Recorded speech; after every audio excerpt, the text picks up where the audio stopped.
All right. All right.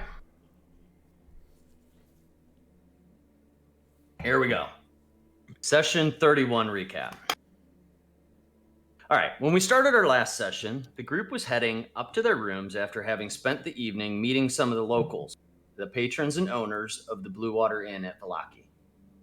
When Spargle and Deckard reached their room, Spargle asked Deckard a bit more about his condition, perhaps concerned about sharing a room with a werewolf, at which Deckard explained all the details that he could remember about a night where he met some werewolves and some of what went down when he encountered these children of Mother Night. He also attested that he was in full control of his transformations. Spargle took some notes and then put out the candle in their room as the inn grew silent and everyone fell asleep. Deckard woke to a faint sobbing out in the hallway and emerged to see a weeping Irina standing there holding a piece of parchment. It was a letter from Ismark, who cowardly informed the group that he was hurrying back in the middle of the night to the village of Barovia to take his rightful seat as burgomaster. And I was going to... It's all stuffed up. What the hell? Why is this all expanded? Sorry. I was going to reshare that note. God, music is creepy. Oh, yeah. Sorry, I lost something on my UI here.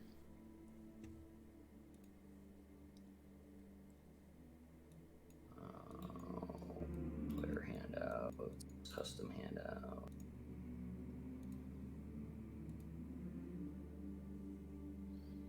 There we go. In case you want to look at it. So he left that note.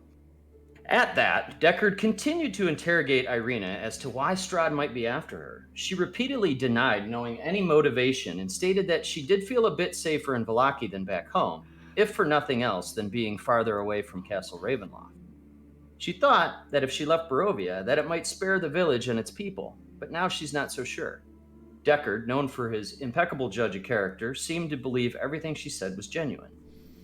Eventually, the entire group awoke and found themselves down in the tap room around dawn. The tavern was much less busy this morning, with the Mardikovs opening the place up for the day, and some light breakfast cooking in the kitchen. A few older locals were there, and one gentleman hurried out with an apple and a wolf steak. Deckard asked Erwin about him, and learned that he was a traveling carnival man or entertainer who had arrived here several weeks ago, and that his name is Rictavio, and he rents a room at the inn and has a horse stabled there too. Sparkle noted that Blinsky mentioned that his only customer recently was a carnival man.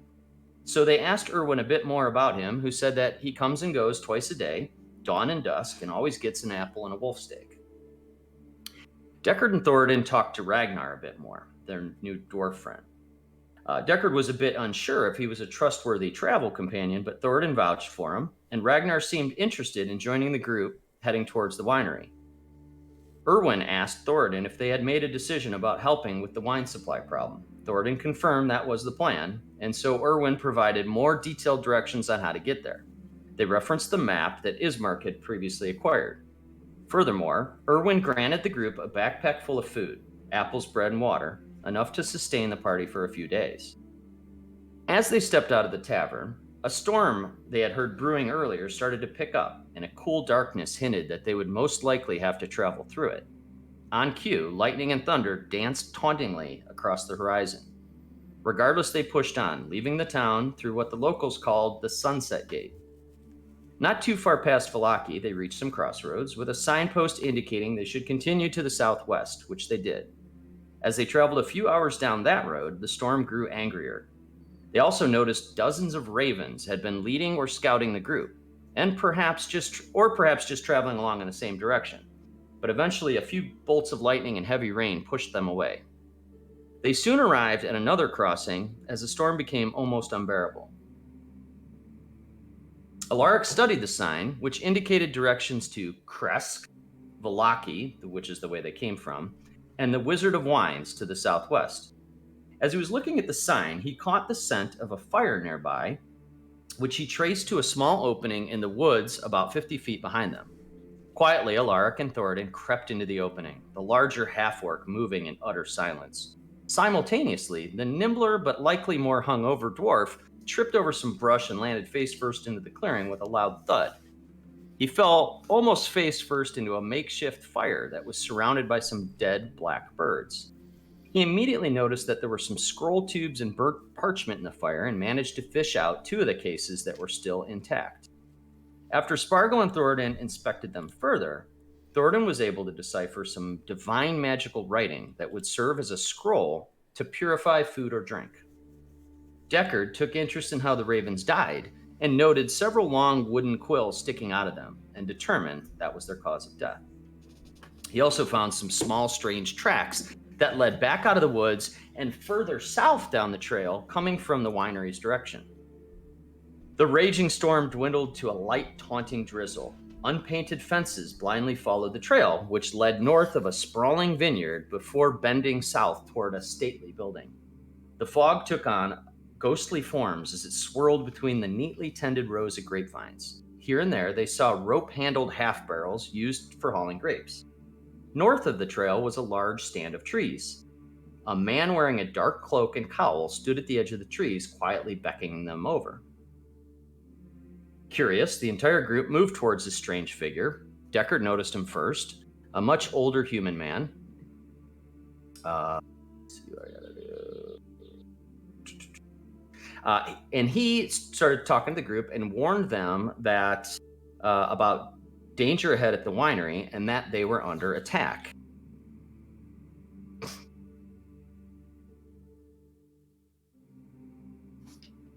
Alaric introduced the party as the old man told the group his name was Davian Mardukov and that he and his family run the winery. He explained that they had been under a series of attacks over the past few weeks. Initially, about 3 weeks ago, animated scarecrows came and tore up their soil and plants, but they were able to drive them away. But then in recent days, a number of plant creatures and some strange people showed up and forced Davian and his companions out of the winery. A few adults, a few teenagers, and a few kids who were all huddled up and hiding in the grove of trees with them. He mentioned that the invaders were covered in moss and sticks and leaves, and Alaric told these Mardukovs that they would try to help and that the rest of his miserable bunch should seek shelter and hide. Ragnar asked about the strange quill or long thorns that they had discovered, had killed some ravens earlier, and Davian confirmed that the plant creatures who attacked the winery had been shooting those at him and his people as well. Deckard negotiated a special vintage named in the honor of their group if they could restore the winery and drive out the invaders. Davian agreed wholeheartedly and said he would gladly pay homage to the party if they helped save their business. Davian then commanded his group, "Get word to the others, support these gentlemen and the young lady however we can." Alaric replied, "You just take care of your family. We've got this." At that, Davian offered some more information. One of the strange men held a stick or a staff of some magical nature and seemed to be leading this assault. If we find more about his whereabouts, we'll be sure to let you know. In his parting comments, he stated that if the party did not return in a few hours, he would have to start moving his family to Vallaki to seek safety and refuge, and that he had other family there that he could stay with. At that, they left the grove and approached the winery.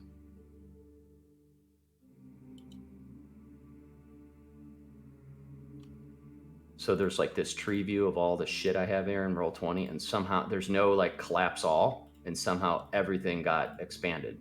So I'm like clicking through 18,000 things to get back to what I'm trying to. Okay. Now I'm going to share this again, and I got a better, higher resolution one of this. So if you guys want, it might look a little better. But this is my picture. One? Yeah, this is a cleaner picture of the winery. Definitely looks like a winery I want to go to. Real safe. Real safe. Cool. Very welcoming.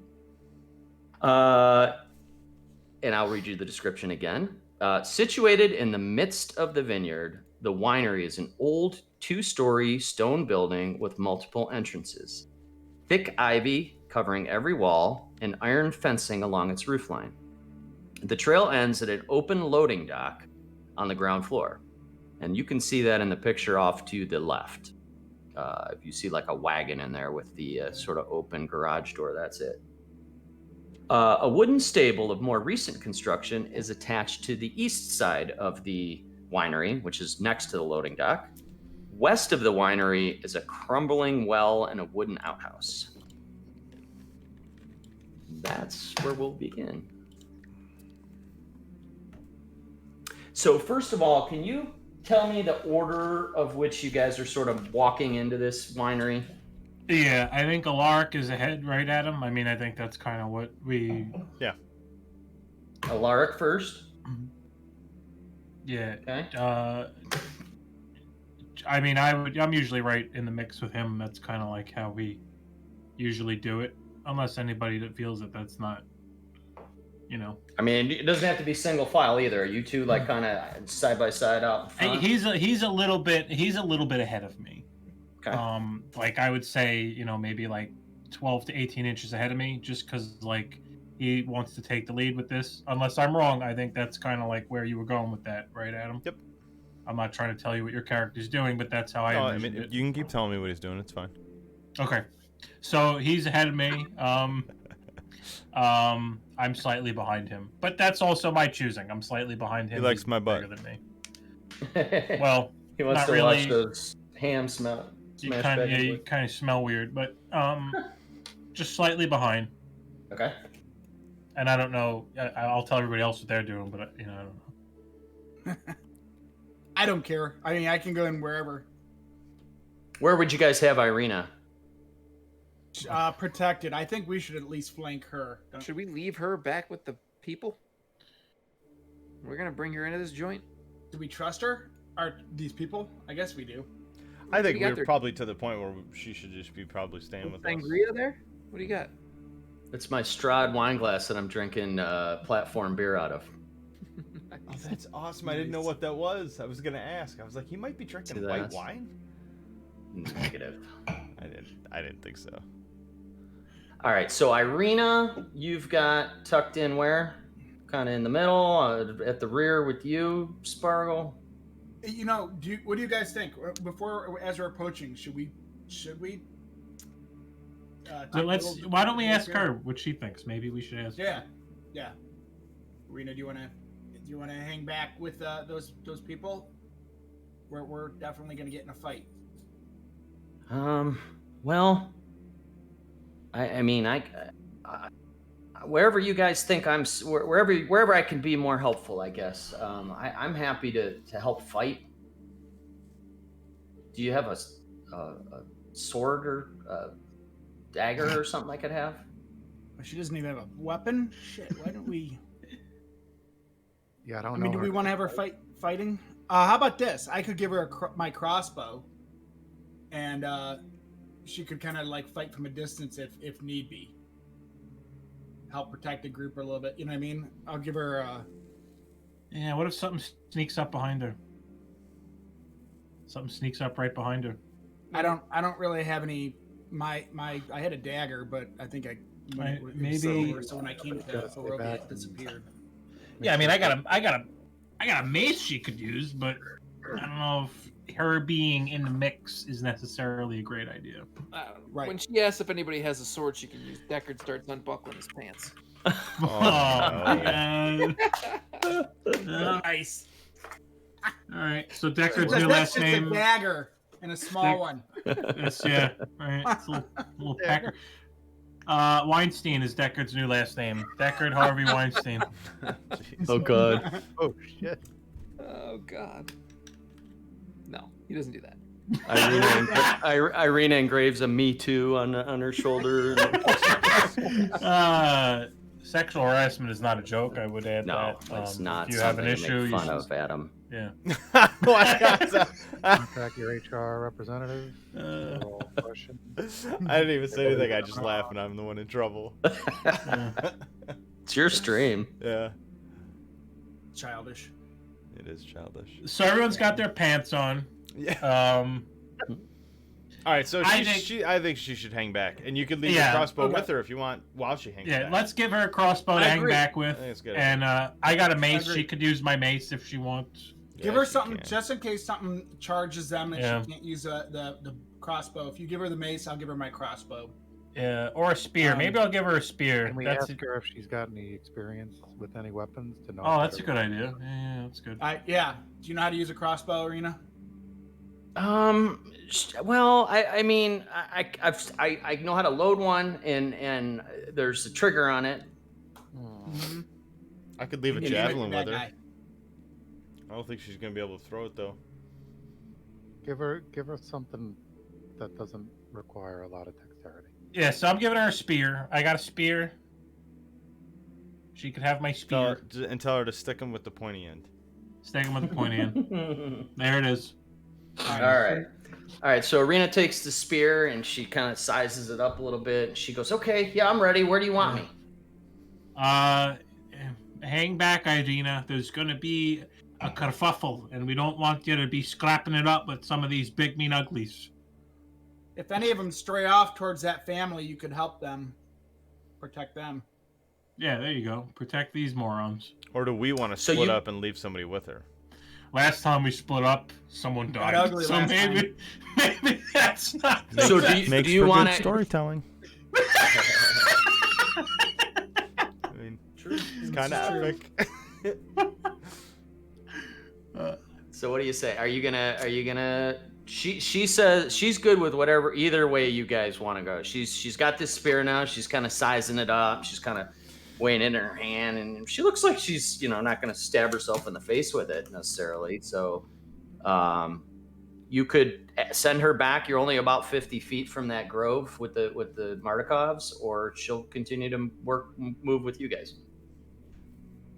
Oh, do we completely trust the Mardikovs, though? Oh my god. Bunch of Ruski red commie sons of bitches, probably. I think we probably could. I don't know. Yeah, I don't think she should be with us, because all luck, someone's gonna show up, Strahd, and it's gonna creep up right behind us, and he's gonna pull her, and I'm gonna kill her if you don't do this, and then it's like, oh great, look what we just got ourselves into. I don't think Strahd's gonna. Don't What? bring a hostage More with your things attack group. this Well, joint. it might not be him. It could be a fucking ghoul. Well, or that's the some thing. shit, You have to know? remember. I know we're worried about her, and we should be, but I think everything evil in this area is on the same page as Strahd, so I don't think they would harm her. Yeah. All right. So she's staying back. Go back. Okay, well, I'll protect that family. yeah. They Yeah, look yeah. like they needed Oh, some yeah. help. Yeah. Go protect the Mardikovs. They're gonna need you. Okay, all right. Well, just holler if you need me. I'll be back. I'll be here. Yeah, we'll give you a scream. Okay, so she goes running back into those trees. All right. Hopefully not tripping over. Oh, that does the way Dan reacted. That doesn't sound She good. goes No. running back into All those right. trees, I guess. So we'll see her never. That's the last you see of Arena. They may Sounds like- Okay. take All right, Irina. So remove your spear from your inventory. Whoever gave that to her. Yes, sir. Aye, aye, Captain.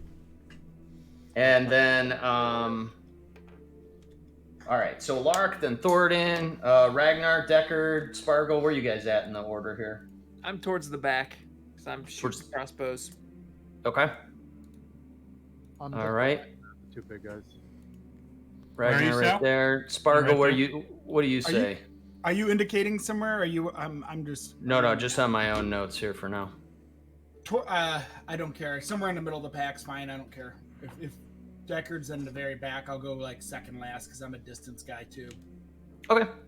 All right. So I got Alaric and Thoradin kind of leading things up with Ragnar right up in there with the big guys. I got Deckard pulling up the rear,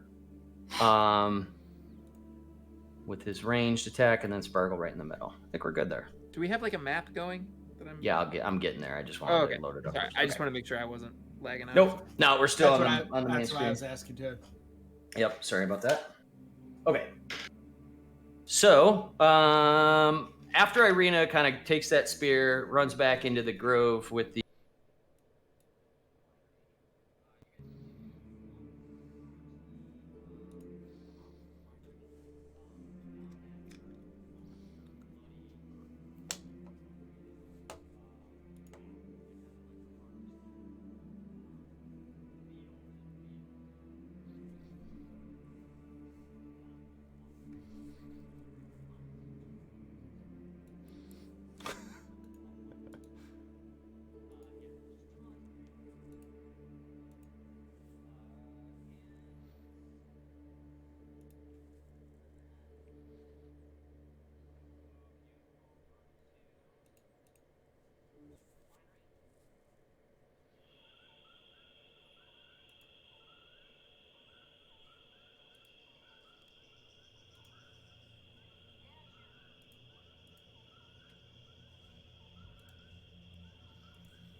If we want.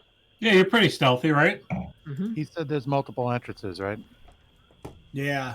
don't Loading think- dock. Oh, There's well. the. Maybe do like a once over. I can ping a couple things here Wait, too. hold on. So Time out 1 sec, guys. Sorry. Anybody got Sorry to woodcraft? interrupt. Are you okay?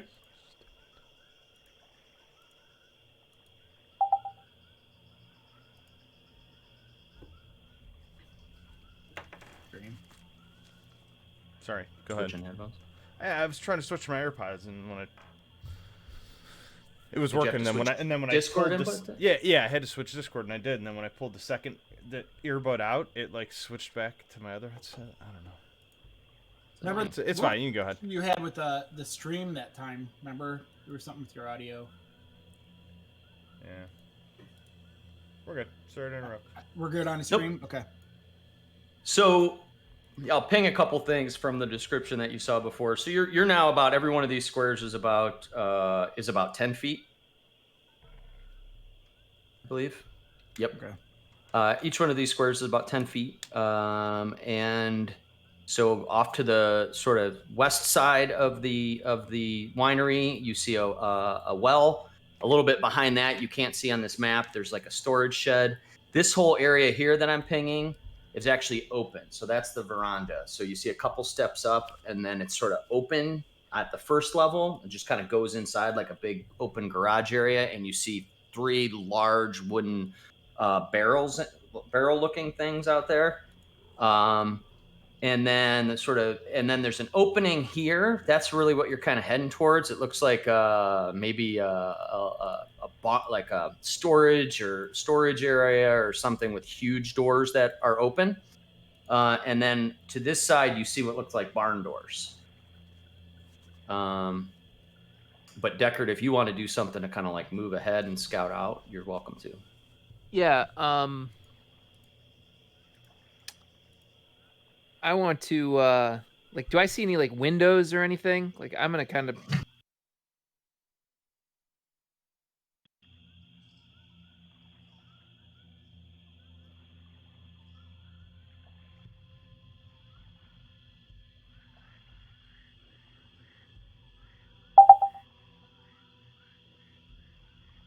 Steps up to a door, a small like normal sized door, like a Okay. human So there's door. no way for me to see into this building by sneaking up to it.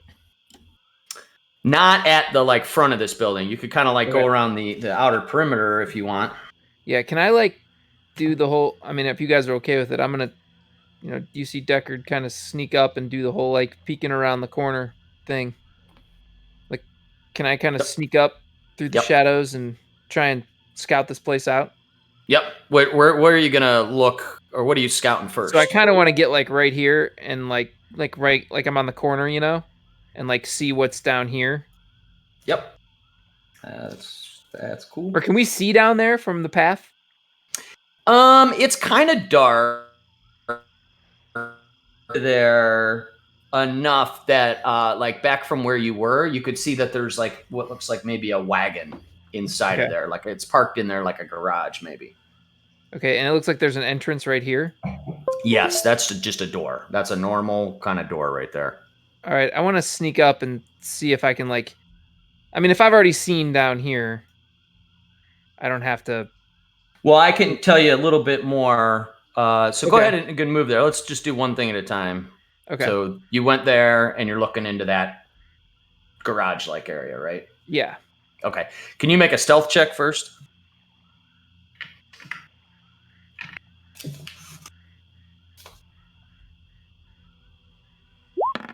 God, of course. You freaking kidding me? I didn't even see it yet. Hold on. Oh, that's good. Was it a natural one? Freaking natural one. Freaking unbelievable. Oh, Okay. +8. Freaking stealth. Now roll a Right. 1. Even a 2 would have been a pretty decent stealth roll Jeez. with your modifier. I'm like, yeah, there's no Uh, way I'm not gonna roll a 10 here. So you walk up and you put you put one hand on the wooden like barn like doors that are open and kind of like peek your head inside. But when you do that, you put a little bit too much pressure on that door and it smacks against the side of the building and you hear this loud bang like someone took a 2x4 and kind of smacked it into the side of the wall. And almost fraction of a second after that, everyone, Deckard and everybody out standing in the path, hears the rustle of dead vines all around you. Inhuman shapes emerge from the vineyard, their limbs cracking as they trudge forth through the mist and rain. Now, this is like in my mind, the visual is like you were looking at like a mound of dirt and you thought it was just a mound of dirt, and suddenly it starts moving and you realize it's just a pile of ants. That's the feeling you guys get as you look out to like both sides of the vineyard right now, or the fields of grapevines. God damn it. Sorry. This is gonna be the hardest thing for me. I'm just gonna write down grapevines. So Oh shit. Okay. Why would this go any differently? Why would it? Right? I mean, that's just Shit. I had a 5% chance to not roll a 10 or higher. that's right. that's our group, baby. That's right. our group. I roll up in 1. That's our group. But I don't know if I uncovered everything right here, but you should see about 25 to 30 basically just plant like let me see if I have a better view of these things here. Spargle, start lighting them up. Yeah. That's it. Start lighting. We need Light a 'em fire up. mage. We gotta close ranks. You could kill kids. You could kill these fucking things.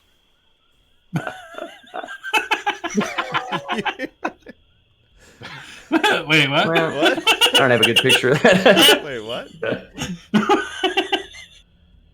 But yeah, so they all kind of just kind of emerging, and their heads are turning around, and it's hard to tell where one ends and the other begins. But everyone that's sort of out in the field there, you do make out that they are shapes, and they're not super big. They're about maybe dwarf height, maybe a little bit taller and leaner. They're all different, like misshapen sort of bundle of like sticks and twigs and stuff, but they do have humanoid features, arms and legs and faces.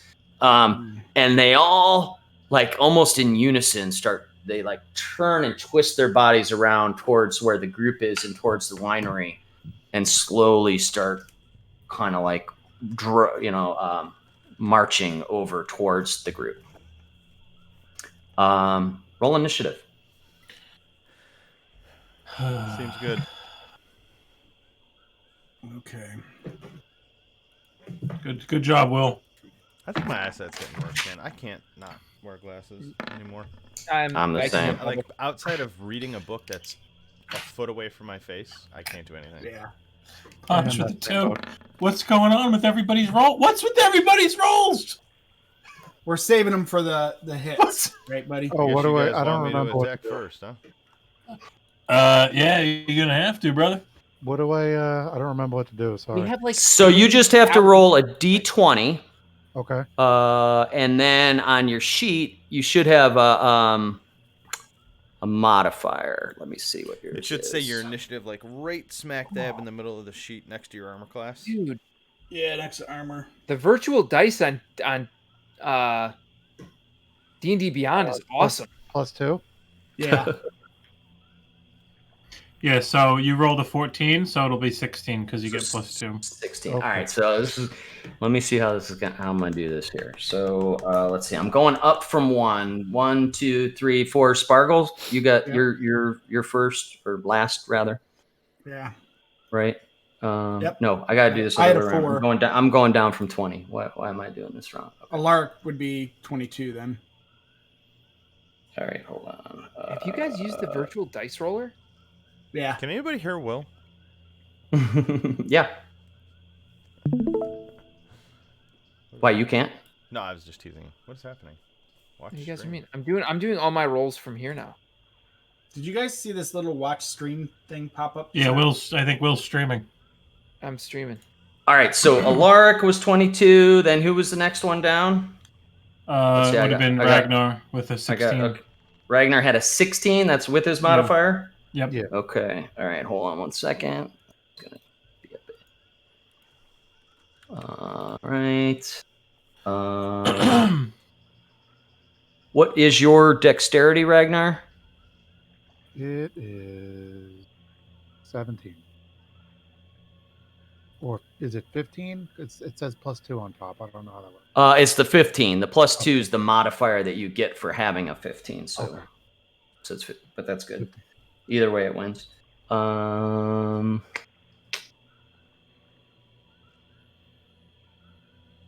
All right, so let's see. 16, 15, 14, 13. Sparkle, you had a 13?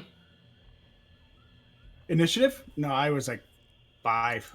6. Oh, you rolled Oh, something no, else earlier. 4. Yeah, you got a 4. Shit. Okay. 4. 13, 12, I rolled a 11, 10, 10. What's 10 your for dexterity? 20. Oh, shit. You super fast. All right, and then let's see. Well, I thought I might be able to walk up to a building and lean against it. But apparently not. Ever since you turned into a werewolf, you're all fucked up. I know. You're all fucked up. I think Blackwood put a fucking curse on you, is what I think. Do you maybe? Do you remember, Will? You rolled either 2 or maybe even 3 ones in a row that one night. I don't remember if that was in like Craig's Castle or whatever it was, or I'm telling you, man. Dan has a setting for the campaign where he can be like, No, it's It's like a dial where I'm like, fuck the players or help them out. And I It's just the flip Jade it back Frog. and It's forth. cursed. It's fucking cursed. It's a Horcrux. You got to get rid of it. it's like Nice. a Alright. 0.25% chance you get that right or something. Oh, I missed you, Thornton. What did you have? 10. 10. Okay, so you are right You after go before me. Deckard. Thornton goes before me. You want him to? Because you have higher dex, so it's your call. Oh, never mind. I thought it was just up. Yeah, whatever. I mean, you can if you could always let him go. Okay. All right. So I think I have the sort of turn order established here. Yeah. Lark, what do you want to? 500 enemies. What do I want to do? I'm trying something here. Yeah. Yeah.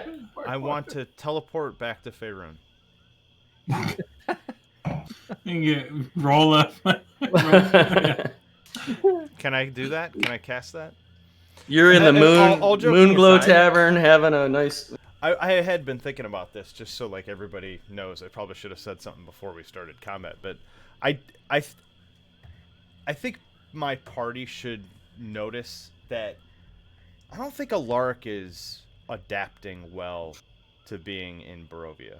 Like, he hates it. He doesn't want to be here.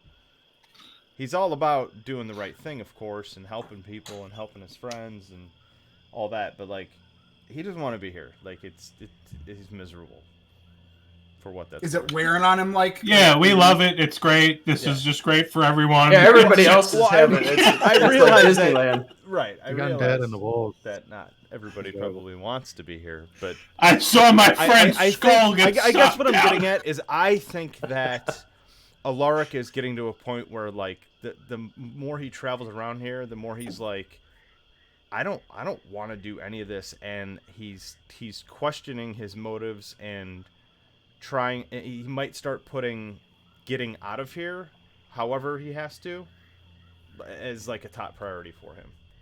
All right, so Alaric and 250 million other Americans right now. Okay, so I mean, in quarantine, right? God. Yeah. Anyway, so what do I want to do? Give Irina to Strahd so he can teleport us out. Yeah, right. Yes, exactly, I will right. trade straight up. I don't know.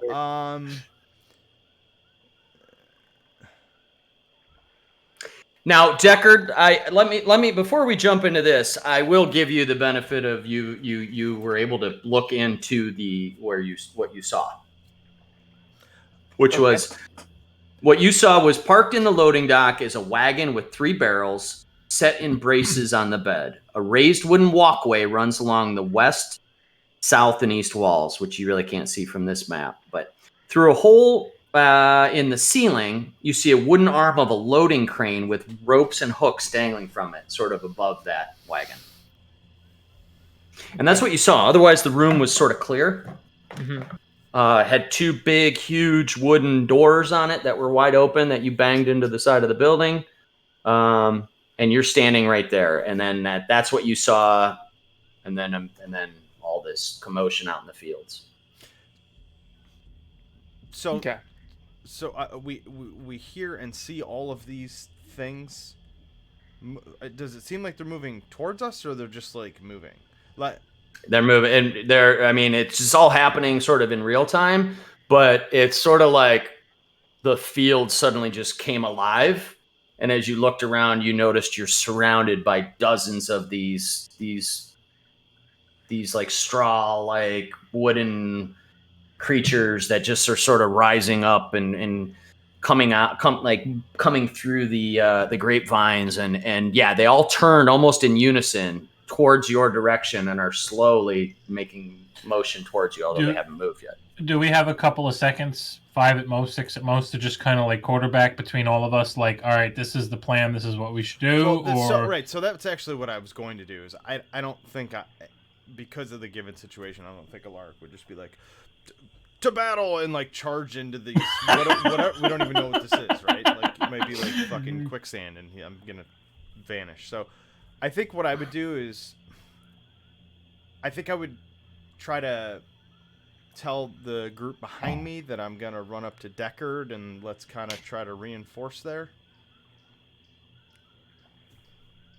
Although you guys can do. I mean, you can't have like a back and forth long conversation in a turn, but you can do stuff like that. Like you could say, like Alaric could say a thing, and you guys could say something back, and kind of maybe funnel them into that alleyway. Maybe like all 300. Right, so I'm just gonna turn around. I'm gonna start like fast jogging, running towards Deckard, and I'm gonna tell everybody behind me that I'm running up to Deckard to make sure everything's okay, and yeah, that's about it. I can't say so much, I guess. So yeah, I agree with that. I think we should funnel them into that alleyway, right? Kind of like use the advantage of that pass to kind of like funnel them, make a choke point. Maybe that's our strategy here. I don't know. Yep. That way we don't have them coming from everywhere. Hey guys, I gotta take a second. Something just came up. Yeah, dude. Yeah. So, just if it comes to my turn, just I don't know. Someone can do it for me, but I might need a minute. Okay. All right. No sweat. We're good. I'll take a break in the middle of this too. In a few minutes. I gotta piss in a couple. All right. All right. So Alaric, what do you say as you're kind of running towards Deckard? What do you say back to the rest of them? I'm gonna say it's a barn, right? You said. Yep. Barn. I'm gonna say. I mean, it looks like let's get to the barn, guys, and dock. get out of the road. I'm gonna check on Deckard. All right, I'm with him. I don't miss a beat. All right, Sorry, Dan. Go ahead. No, I was gonna say, Alaric, you can move like up to about 3 squares there. I think each one's about 10 feet. So. Yeah, I can do 40. So I moved up next to Deckard. Perfect. Okay, Thorin. Yeah. So what I do is I move up past this rock. This is a rock, right? Yep. And I just look behind me, and I'm like ushering everyone to go. That's because that's kind of like, All right, cool. So after Alaric kind of runs up and says that, a number of these, one sort of group of these sort of at the back of the vineyard start moving towards the road to kind of, I don't know, get behind like kind of where Spargle is. And then another group of them over here starts moving. You see a handful of them moving, kind of pulling their way, kind of clawing through, crawling over top of like each other in kind of like a little cluster of these little wooden tree creatures. And then, so Ragnar, it's your turn. I don't know how many spaces I'm allowed to move, but I'm going to kind of try to get up towards where Deckard and Alaric are. Okay, let's see your movement speed. Should be probably the same as Thoradin's. I always forget where that is on here, though. Top 25. right under, yeah. If you're Yep. using your whole turn, Sal, then you can double that. Basically, you're just using Is your that what whole we're doing? action Is and that how we turn. do this? Yeah, that's a good point. You can use you can take an action called a dash, which means you get to do your movement speed twice. So you could move 5 squares with that. That would probably make sense for me and Spargle because we're so far back. I agree. Yeah. So Yeah, each tile is 5 feet, and your walking speed is 25. So you could move essentially 10 tiles. Well, this one it's 10 foot. Oh, it squares. is. Yeah, it's a little more spread out. This one is. Oh. So you can move 5 squares. So I think I'm right about there. Yep. That kosher? Looks good. Looks good. All right, and then you see another cluster of them doing the same sort of crawling, clawing motion as they're moving across the field here. Again, they seem to be converging from all sides towards the center of where the group was. Deckard will just skip his turn for now. See what happens. Thoradin, you kind of already took your turn. Oh yeah, sorry. Jumping for it. No, that's cool. Yep. And then another group of these, the other two groups sort of just slowly slide over. They're starting to like clump up a little bit. And that's really all they can do at this point. All right, Spargle, it's your turn. Everybody's rushed forward towards the building, and you're out in the middle of just dozens of these things as they're look like they're coming at you, kind of. So that's I was one behind him, and I did my same thing. So I took the 50 feet and just dashed. Okay. All right, cool. So what are you guys doing? Do you guys want to? You could take a moment without having a whole bunch of conversation. What is your strategy here? Just so maybe I can skip a couple turns and just jump to what you're trying to do. So there's a fence here. There's some bushes. I think what we're trying to do. I'm going to draw a little bit on the map. Sorry if it annoys anyone. No, that's what it's there for. I think we're trying to funnel them. I mean, I'm sure they could hop fences. I guess. How big is that fence? Yeah. What does that fence look like? Is it just one? Can they go right underneath it? Yeah. It's a pretty low fence to just kind of show where the road is. It's not Probably like dilapidated. a chain link fence. Rip it out with this Okay, so it's not really going to be much of a barrier that would necessarily naturally funnel them, or you think it? No, it might be difficult terrain for them. So some of them might try to go around it just to be faster, and some of them might get hung up on it for a second, but they'll be able to get through it with a. We don't have access to over here, right, in this alleyway. You do. So that is so what Deckard looked into. That's the loading dock. So there's actually, it's not shown on the map. There's a big wagon in there, and then there's a crane up above it. But otherwise, those are big, wide open doors right now. So Now, Sliding barn doors. okay. we got to run in there and grab that wagon, and then maybe make a barrier. Well, I think there's barrels of wine on it. There's 3 barrels on it. Oh, so that we'd probably have shouldn't to be a use a problem crane. And for Alaric and Thoradin to just toss them. that's true. Maybe not. Just toss them gently because these are good wine. Well, if it's the grape smash, no. But if it's the red grape, That's true. That's true. You know, It's the cheap shit. Just Erwin needs it, or Crash else Strahd is going to kick him in the throat. Hey, Dan, can I do a bonus action? I wanted to, just before I kind of wrapped my team, can I still do a bonus action when I do a dash or not? Or is that Yeah. action alleviate? bonus action. Nope. You still get a reaction and a bonus action. Okay. I am gonna make a cast then with it's a level 1. It's just expeditious retreat. So in casting that gives me another dash. And it'll give me another dash as a bonus action on my next turn too.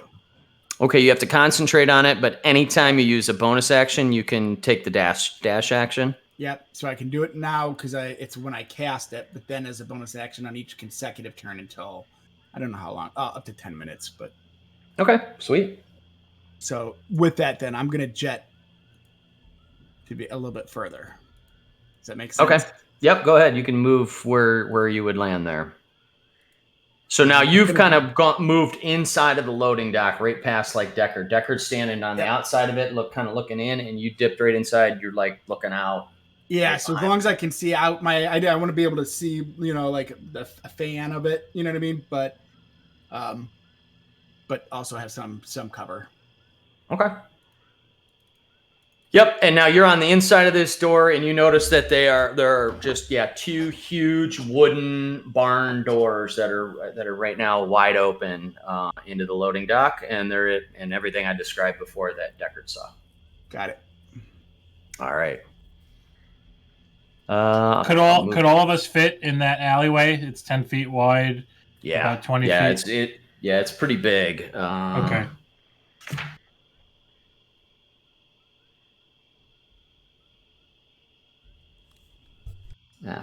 Yep. Yeah, it's about the barn on the inside. This map isn't quite accurate. This is a little different of a map. So it's about 25 feet wide by like 35 feet deep. So it's a really big loading dock with like a wagon in the middle of it. You could all easily get into there. Funnel them in like the OK Corral. Yeah, because there's 5, 10, 15, 25, I think 30 of them. Yeah. We should just try and funnel them in.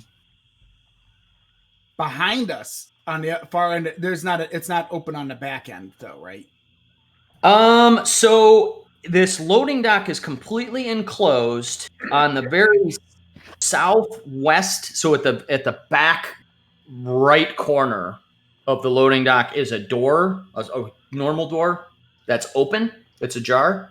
Okay. And then from where you are, Spargle, you can see a small little window that's closed. That's on the other side of the wall, but that's all you see inside of this loading dock. Oh, I'm sorry. And then there's one other door right next to the other one that's closed.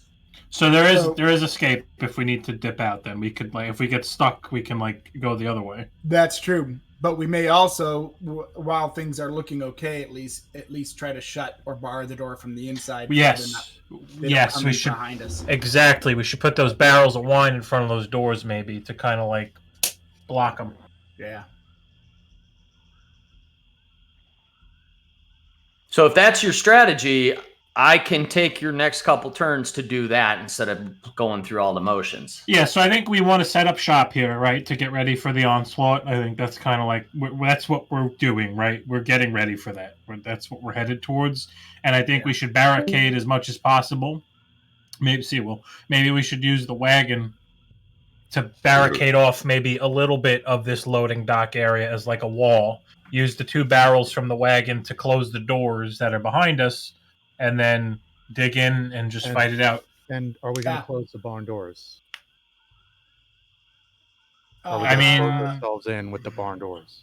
I think we got to fight anyway, but maybe if we can kind of put some cover, not necessarily totally block the door, but kind of use the barrels at an angle, right? as cover.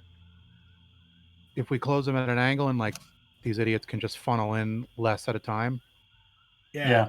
Right. I think that's the plan here. Walking Dead style. Area, and you wedge it so that only a few of them could come, not 20 at a time. Like wedge one of the doors shut, the big doors, Sal? Yeah, even that, or even if you make the doors kind of, I don't know how to draw on this, but if you like a V, so that it gets narrower as they come towards us. Yeah. That way, 2 or 3 could come rather than the whole mess of them. Yep. And then you can just stand behind everybody and just burn them. Now, is it still raining? It's a light drizzle. Okay, so maybe a fire can get through that. Well, I think his magic. I don't think there's any question. But if But we then try we'll and burn set, the whole freaking winery down. well, I was know, wondering he's, about he's that. real good at burning shit down. When I am. Yeah. We gotta burn I this barn was down, wondering Sophie. about that too. When I was running through there, like making the dash, if I should use less of a turn and try to light it up. But I know we're trying to kind of not probably destroy the winery, but I was thinking of that too. Yeah, maybe burn one half of it, just Yeah. light the whole place up. But I would take destroying a winery over death. So they ain't gonna name the wine after us if we do that. Burning River Pale Ale, Burning Fields Wine.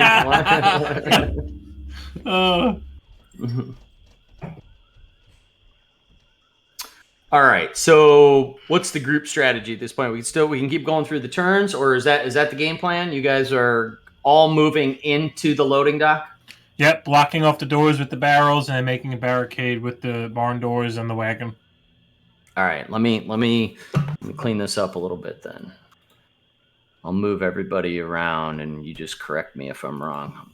Man, I'm gonna kill some of your drawing if you don't mind. Oh yeah, get rid of it. Yeah, I don't know how to do that myself, or else I would.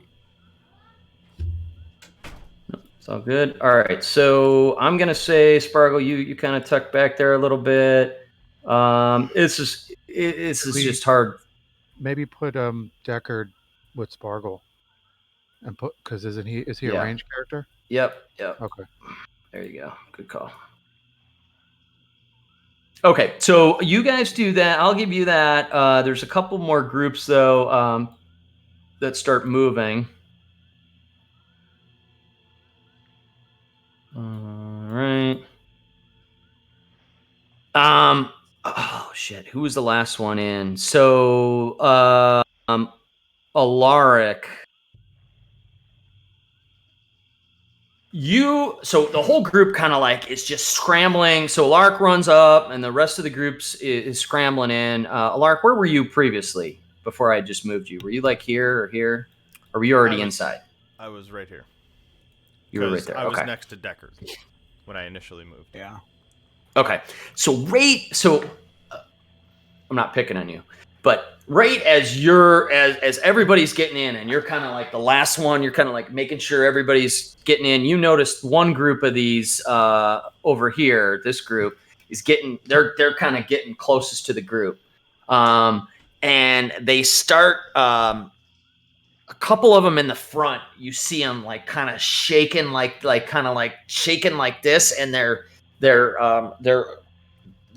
body just sort of like opens up, like all the sticks and twigs that are twined together like a wicker kind of piece of furniture or something like that, all kind of like open outwards, right? So now they look like all like fuzzy and like frayed and spiked all over the outside of them. And two of them, the two in behind, you just see this like poof of like this like dusty yellowish green like cloud. This amazing amount of just powder just shoots out up into the air and starts just like traveling in all directions. The two in the front that do this same thing where their bodies sort of twist around and the spikes come out, they're like kind of looking at you as a series of these those little like quill thorns come shooting out towards you. What's your AC? 1,000,000. I know. No, 16. I know it's pretty close to me. Really, that's it. Yeah. There's a 47 hit. Yes, it crits. You're dead. So, this is totally giving me a Drustvar feeling, Matt. Oh, absolutely. Right, with the Oh, yeah. wicker-looking guys. and Yeah, stuff. all the wicker shit. Dan, It's I know you good. didn't play BFA, and that's a good thing. Oh, But yeah, I was there's gonna say, I didn't know there's that a zone there, reference. man, that is so not like Warcraft, and it's very like Diablo horror-ish creepy stuff. Like wicker people. Yeah, It's like very wicker fucked up. people and creepy music, Witches, witches, and yeah. pigmen. Yeah, Yes. it's all Oh fucked god, up. the dungeon there is really cool. It's a big mansion. It's what. We may have a bigger problem if we're funneling them in and they can just blow up into noxious clouds too. Yeah, it'll be good. We'll just That could choke kind of ourselves out, Yeah, then we dip out the doors in the back and just light the bitch up and get out. and then we get You over know, to the we other tried. field in the back where there's 20 million more of them. And then we die, and then we're out of here. Then you get what you want, right? You got what you wanted. All right. So the first set of series of these thorn things hit you, and they don't pierce your armor at all. The second set kind of comes up a little bit higher though, and a number of them stick right in your neck. In fact, one of them goes right into your jugular. Yes. Yeah, you got it. You got a dart in your neck, man. Crazy, man. You're crazy, man. And that one, that was actually a crit. Because I get to roll physical dice that work, and you guys get to roll shitty virtual dice that don't do anything. So let's see. So you take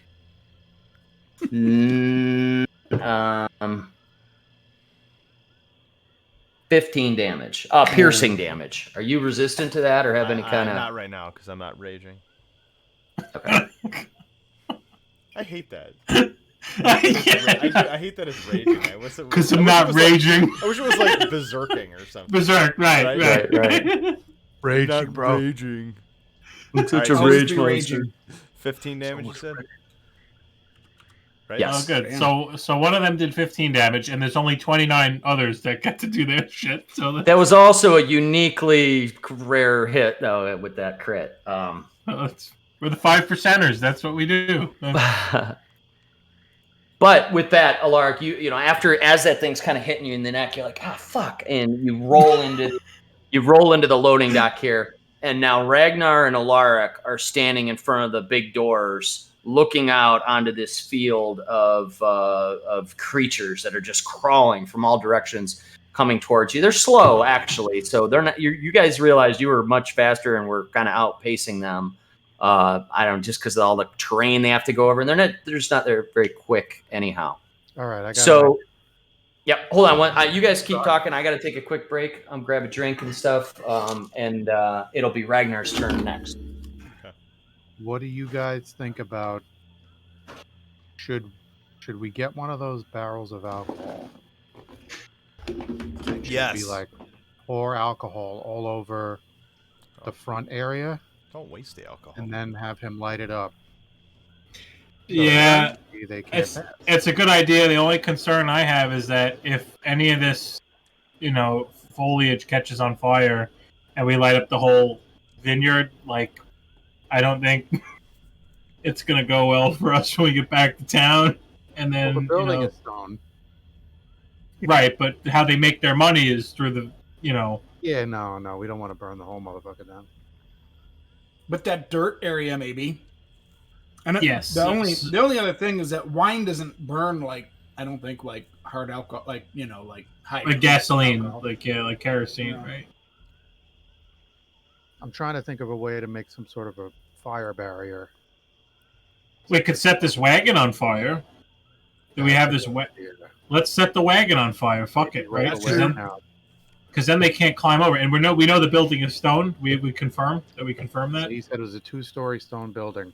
With Let's get some more information on the building, and then we'll maybe light the wagon on fire. I think that's a good idea. I'm gonna pee. Why are people lighting fireworks? I don't get it. You don't like Outside fireworks? around you? I don't like fireworks. I have terrible anxiety, and I think that it's explosions or gunshots, and I can't deal with it. So fireworks don't bother me like that, but they're so dumb. They don't do anything for me. Right. Go to the beach when they have the show and watch fireworks. But That's why? what they have. Well, here, crazy you know? expensive. Look at all too. the lights, all the colors in the sky. You've seen it once. It's all the same. Yeah. It's stupid. I gotta tell you, my kids, and maybe it's because of, I don't know why. I mean, newer generations have a lot more stuff to entertain them. than I did when I was a kid. I gotta tell you, but fireworks, it doesn't do anything for them. They're like, oh yeah, and then they're done. You know, what I mean? Right. If you go to a Yeah. fireworks. I wonder Yeah. if that's a generational thing because, like, Mhm.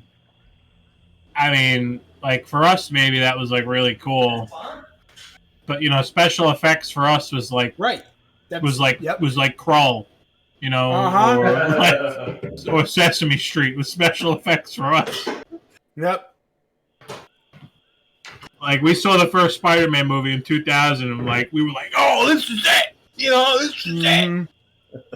Oh, I was blown away. You know, next gen is one of my friends likes to, you know, call it next gen. You know, Next gen. We have neighbors, I gotta say too, are just like, it's just this huge boom, just like the report ones, not even a firework. It's just yeah, like an M80, right? Just an to make M80. it, yeah. So it's just like we're just doing stuff, and then it's like, you know, it feels like 100 feet away. Boom! Mhm. Like, what are you compensating for with the explosion? What's going on? What are you compensating for?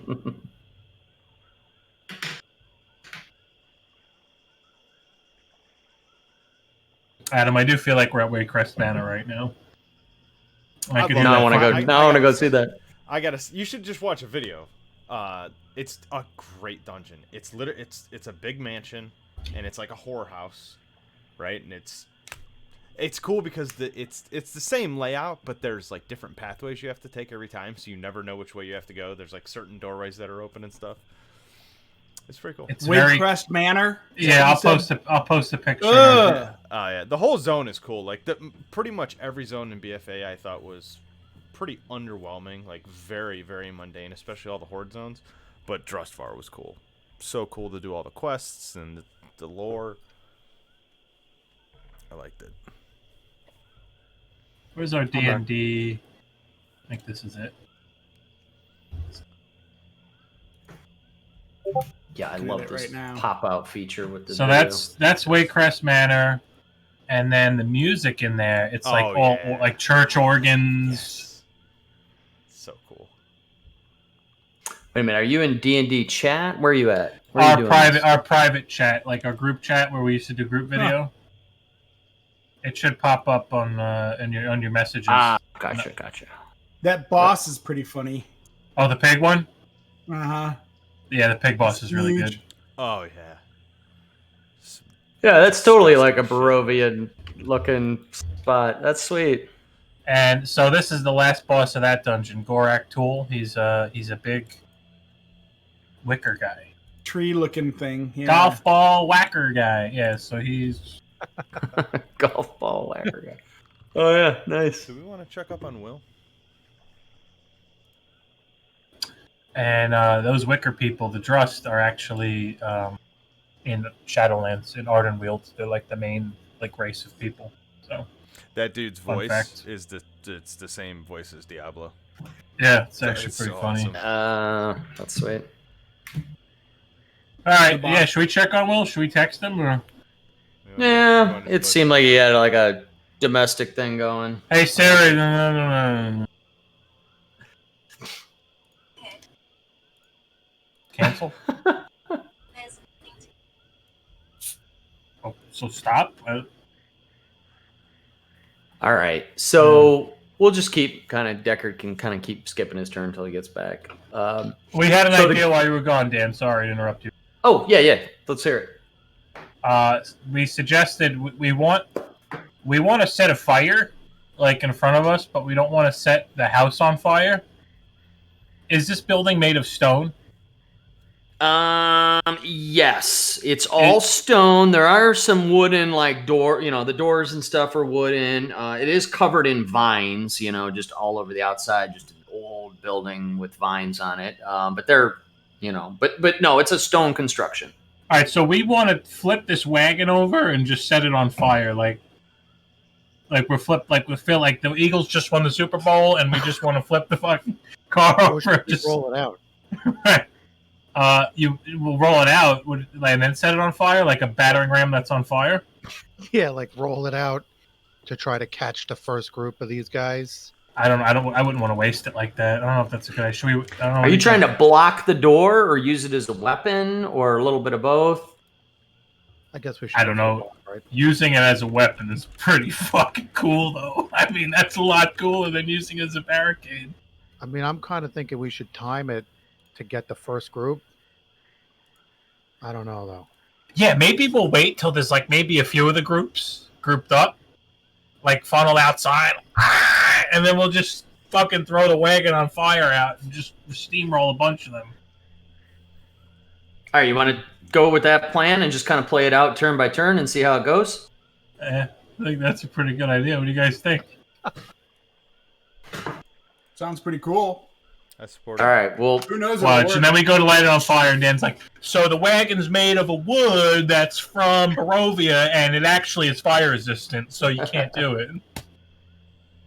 This is no, but you gotta Barovia. you gotta imagine it won't be. You're not just gonna put a lighter behind it and it's gonna burst into flames. I hope either. So there's got to be a game plan. Is there any straw or stuff on the floor, or is it just mud? No, it's just mud. I mean, it's a loading dock at a winery, so it's got, you know what I mean. So there's a big It's all crane sloshy, that's yeah. moving that seems to be pulling these barrels or lifting them. They're big barrels. These aren't like this isn't like your college party like beer keg. These are the barrels. You know what I mean? Like the pretty big ones that they'd use for like distribution, like a full keg. If you're not a quarter keg, but a full keg. Yeah. And it's otherwise, yeah, it's all wooden and stuff.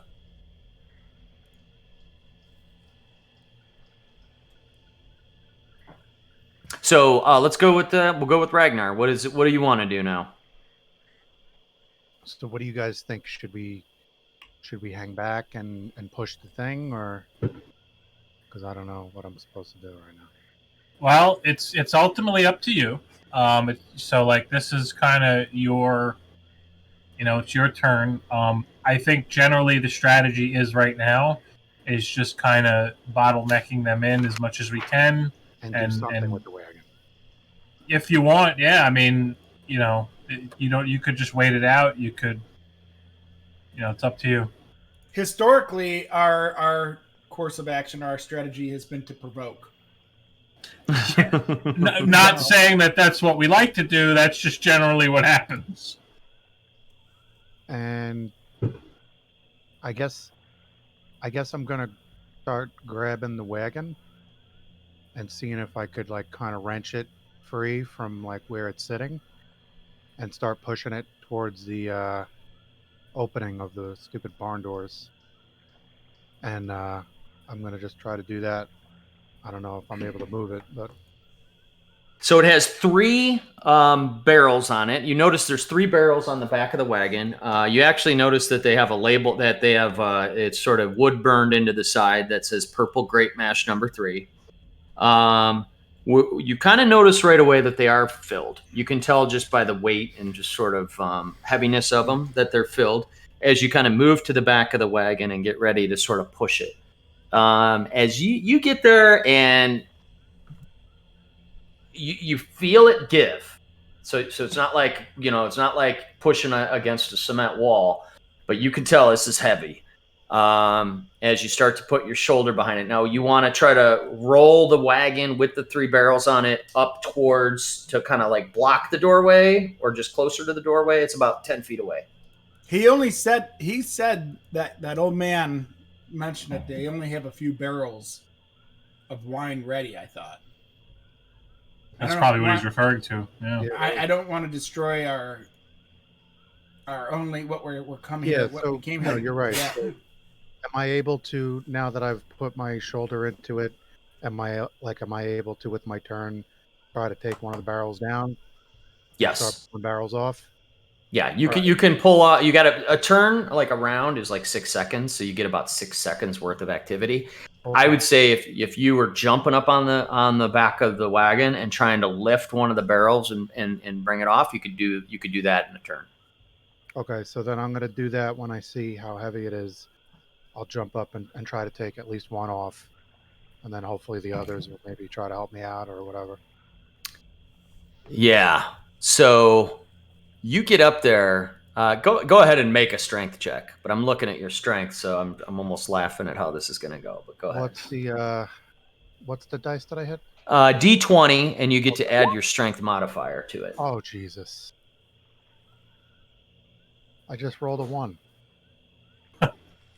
That's how this night's going. That's the way the cookie crumbles. Oh Dude, God. he's got a 20 strength. He could have one-armed these things. But So Ragnar's got arthritis, and it's acting up to the guy. Oh, that's unbelievable. So you get up, you jump up onto the back of the wagon, and you put your one arm around it, and as you grab it with your other arm to kind of get a good lift on it, so you can kind of set it down on the ground. And as you get your ripping, your big ripped dwarf arm, you can tell this isn't going to be too hard to pull off, but you squeeze it a little too hard, and the top of the barrel actually pops off. The wooden seam just bursts with your strength as you sort of arm it, and you knock the top of you break the top of the barrel off. It's now sort of, the wine is exposed there, and you're now you're kind of like fumbling, trying not to drop it or spill all the wine as it's on the back of the wagon. Deckard, though, I'll play his turn for him. He also is pretty kind of strong. He's standing right there by you. He sees this happening. He's got a real high dexterity. He runs up and grabs it.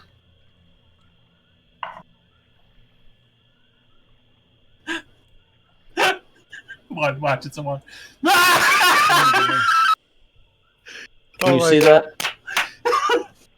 And I don't know what the fuck is going on tonight. So he's like, oh shit, I got it. And he gets under it, and he accidentally puts too much leverage on the bottom side, and it tips, and the whole barrel of wine just spills off the back of the wagon. Deckard, in disgust, just throws the empty wine barrel to the side. What does he say? I don't know what he is. Come on, Dan. Come on. What does he say? Come on. Dag nappet of fucking barrel, and he's dwarf. I knew we shouldn't have brought this motherfucking dwarf with us. For heaven to Betsy. This fucking dwarf.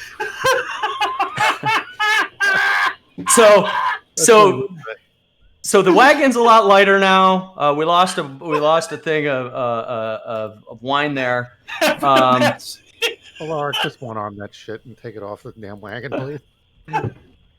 Out in the field, you continue to see these creatures move towards you. Thoradin, it's your turn. You just saw these two bozos just fumble through and destroy a whole barrel of wine. The group is trying to push the wagon that now has two big full barrels forward.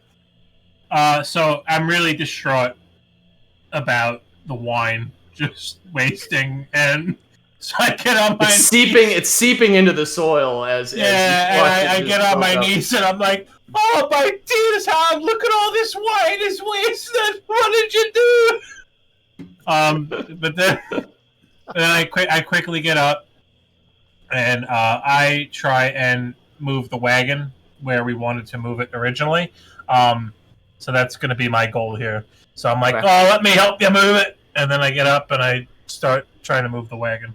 All right, you're just pushing. You're getting behind it now. That's one barrel lighter and trying to push it into the doorway or through the doorway. Yeah, unless I should take the barrel off, because maybe that might be the safer play, because we do want to save at least one barrel, right? I mean, that's kind of like... I want to try to save some of the stock. Yeah, so I'm sorry, Dan. Let me take the barrel off. Okay. Try again. All right. Go ahead. Make a strength check. Here we go.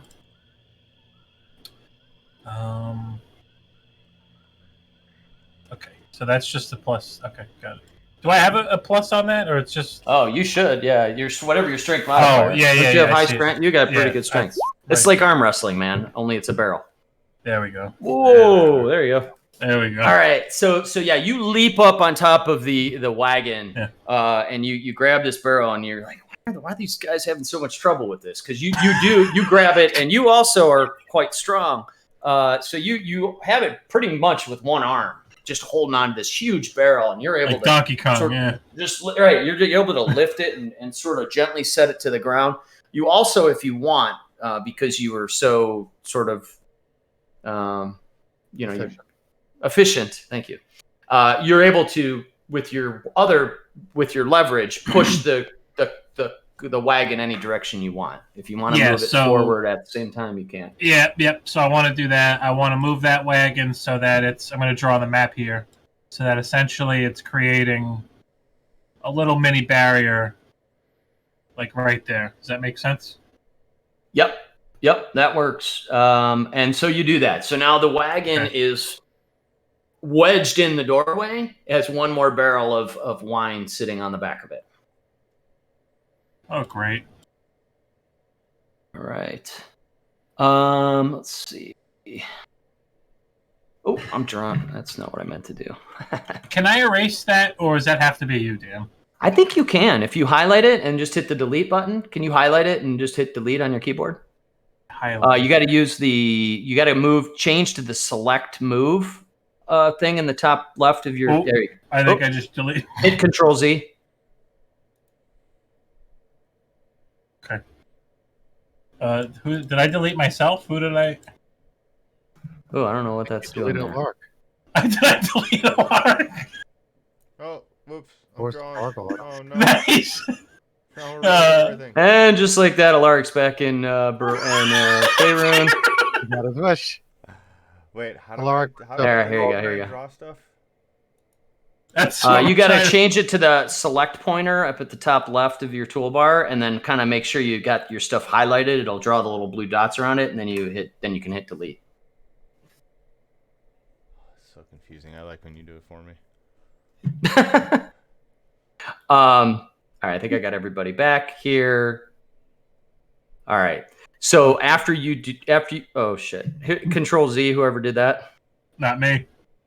I don't even have my hands and stuff on the keyboard. I did it, but I'm hitting Control Z and it's not doing anything. Oh, I can do it. I can undo it. I just right clicked and hit undo. There you go. All right. So, fuck. It removed everybody's turn order though when we moved the. Oops. I have it up on my screen. Oh wait, no, I don't. No. All right. So, you guys move into the dock. Thornton grabs the barrel of wine, pulls it off the back. So, Will, just to catch up, the group has decided to move into the loading dock area that you were scoping out. Ragnar and you tried to get a barrel off the back of it, but like fumbled through it. Actually, both rolled natural ones, so we lost one barrel of Great Mash. My rolls were still here when I rolled it physically. I used my own dice, and I didn't use the white dice, and I showed everybody, so it was no foul play there. The curse of black one. Yep. So anyhow, lost a barrel of Great Mash, but Thornton hopped right up, grabbed one, set it on the ground, saved one of the barrels, pushed the wagon into the doorway.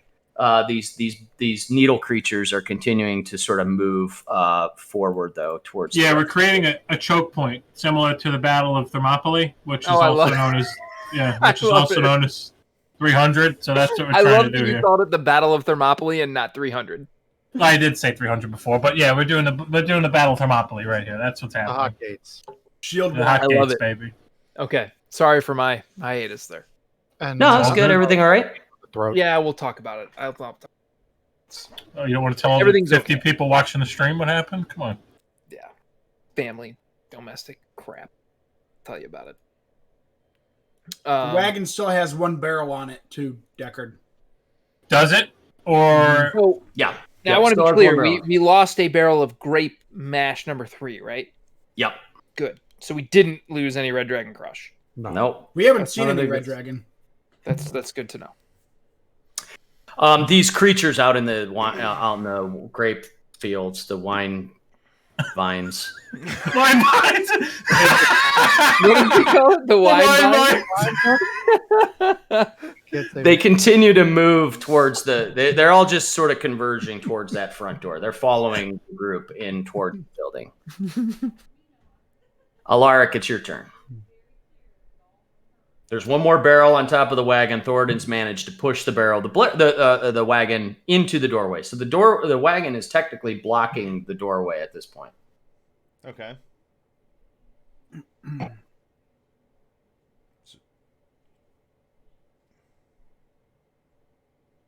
So what do you guys want me to? What do you want me to do?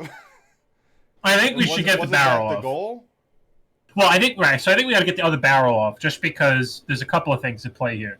We don't want to lose the wine, right? I mean, if we can, our survival is more important. But preferably get the barrel off so we can, number one, save the wine. Number two, there's a couple of doors behind us that are like able to like open and close.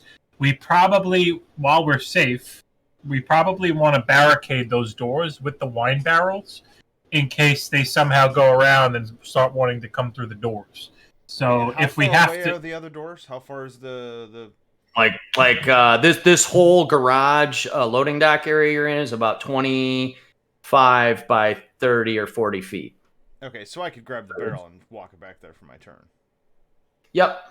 I mean, you saw Ragnar and Deckard struggle very heavily, very hard, very much with a barrel, but then you saw Thoradin almost one arm one. Yeah, that's fine. I'm not worried about it. I'll give her a go. All right, so that's what you're gonna grab a barrel off of the back, and are you going to take it to one of the doors to block the doors, or what are you doing with the barrel? If I'm able to do that in a turn, I don't know the exact distance from here to there. Yeah, you're about 20 feet from the door. So you have. Let's do a strength check and see.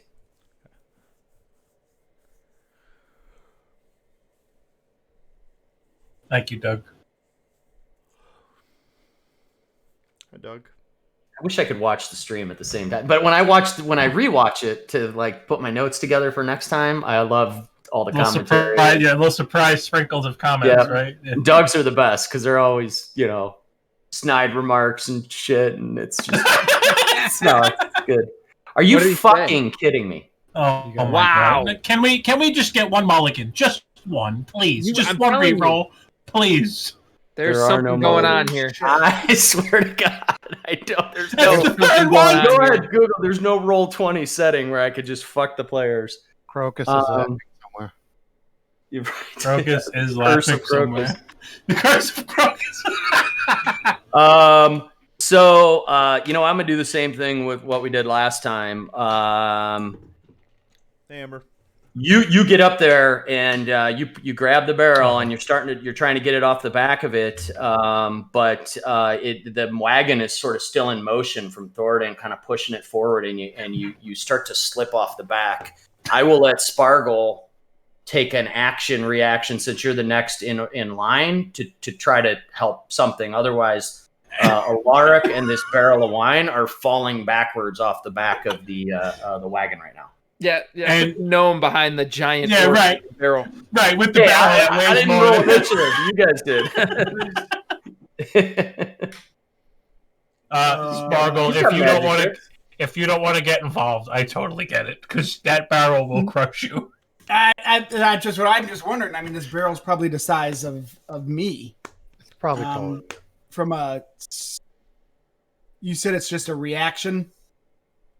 Yeah. I mean, you can take your action now. What the only other sort of turn of order is going to be these plant creatures moving closer to you Jesus. anyhow. What I'm saying is it's your choice. You can either act now and try to help Alaric, or you can just take your turn. I'm just gonna try to normal. steady a Lark and you know what I mean. Like, I don't think I can grab the barrel. I think I'll probably, you know what I mean. But if I can, like, since he's kind of slipping backwards from the wagon moving and stuff like that, I'm just gonna try to grab the wagon and steady. I'll put my palm a cup right underneath those cheeks, Be gentle. like I'm palming a basketball, and I'm trying to steady him. All right, go ahead and make let's see. Is that like a dexterity? That's probably an intelligence check. This is a feat of strength, so I'm another strength check. I know that's not Oh your. God, we have the worst DM. He doesn't give an inch. I'm kidding. All right, Pod's gonna roll 3. 5. Five. Wow. Five. Just Yo, not good. what's up with the? So I know. God damn it. So Sparkle kind of rolls over and says, sorry. It gets under him, and literally Alaric's weight and the barrel and everything, unfortunately, just the center of gravity and everything is just too much for you. And it comes crushing down on you. Sparkle, you're now prone, kind of laying behind the wagon. But I will give you, since you used your action and you helped, Alaric, I'll give you one chance to save the barrel from crashing to the ground. Tell me what you want to do, and I'll give you the check. What you tell me. I've failed it, so whatever you think makes sense. Who, me? Yeah. No, yeah, it's your call. Whatever you're falling off the back of this. So thing. you're Sparkle saying... came running over to try to steady you, and you realize your weight and this barrel are just crushing him and knocked him to the ground. Is there anything that you're trying to do as you're falling to the ground? If you say something, I would try good, if I haven't, gone past the point of no return, I would try to land on a knee while still holding. Okay. So I don't know. Just try to maintain your whatever grasp. you want that check to be. I don't care. All right. Go ahead and make an athletics check then. Athletics. See if you could just kind of steady What's yourself. that? I think he's gonna roll an 8. What does everybody else think? 4. Oh my god! You can't make this shit up. God. I don't know if it's because Sparkle was underneath you and it kind of made you slip a little bit, but you roll to the one side, and unfortunately the barrel of Great Mash hits the ground and the barrel itself shatters. My 2 barrels lost. Adds to the pool of wine that's now basically saturated the whole loading dock. There is one more barrel that's safely off to the side now. And the wagon now is moving freely. So let's see. That's unbelievable. A 2. 1, 5, 2. Remember, this whole thing kicked off from a 1 stealth roll. So That's a lot of low rolls. It's the curse of the Jade Frog. Who has it? We have to burn it and get rid of it. I'm telling you. Jade Frog. You guys continue to hear the rustling from out into the fields, and now Ragnar and Thoradin, who are sort of closest to the little bit that you can see out of the barn doors and through the barn or through the past the wagon, you see all of them are now starting to converge. Literally a Walking Dead kind of scene now, as you see them almost just like a wall of these plant creatures. Just in a semicircle, let's say, around the outside of the winery, starting to come towards that doorway. But the wagon is sort of in the way. All right, and Sparkle, it's your turn. Oh. Are you Sparkle now? No, my turn order was messed up, but it's because I wasn't scrolled all the way up. Yeah, and it all got messed up when I deleted everybody. Yeah, so I just kind of approximated where things were. So, let me ask you, Dan, with my knowledge of fire and its impact, I guess. We know it burns kids. We could tell you that. It burns kids. If I let loose a fireball, all right, in the middle of the cluster of these guys, right? I have no doubt that it's going to destroy vines in that area, in that 20-foot radius. Does it look like, does it seem obvious whether or not the vines would catch or not? It's raining, there were live plants and that kind of stuff. I'm trying to make an estimate on. Yeah, make a quick nature check. This is going to be pretty easy for you, but just like that. Just because we've been rolling ones all night, who knows? Yeah, does something like that depend on a hit? Like if a spell hits, if it's a 20 natural 20, on a spell hit, is he able to weave it in a certain way so that it doesn't do that, or not so much? So I do spell weave, but that's more about targets. So he has some control over what targets his fireball hits rather than just a AoE, which is cool. Right. But in terms of residual environmental sort of damage, right. It would still be around whatever targets he picked. you know that you have enough control that the fireball is going to be like a molten rock sort of impact explosion, not a sustained fire. With as wet as it is out here, you think it would dissipate and not catch the whole vineyard on flame. Okay. So I'm gonna try to aim like right like in the middle of this cluster. So it's I'm thinking if it's 10 from that point, 10, 20, I think I can get like the majority of that group right there. Yep. I'd say if you land it in the middle of them, the way they're all like clustered together. Yep. I'll say you hit all the targets. Okay. All right. So I wind up and I let loose that molten ball of fire, and then it just explodes right in the middle of that. And so just for positioning, you've kind of like dipped between Ragnar and Thoradin and are like standing next to the cart, or you're up. Did you jump up on top of the wagon? Because the wagon's in the doorway, so you can either go under it and kind of poke your head out and cast it. Okay. Yeah, I'll go under it and just be kind of like, boo. Okay. And I say, great balls of fire. And let it go. And let's see, what is it? 86. All right.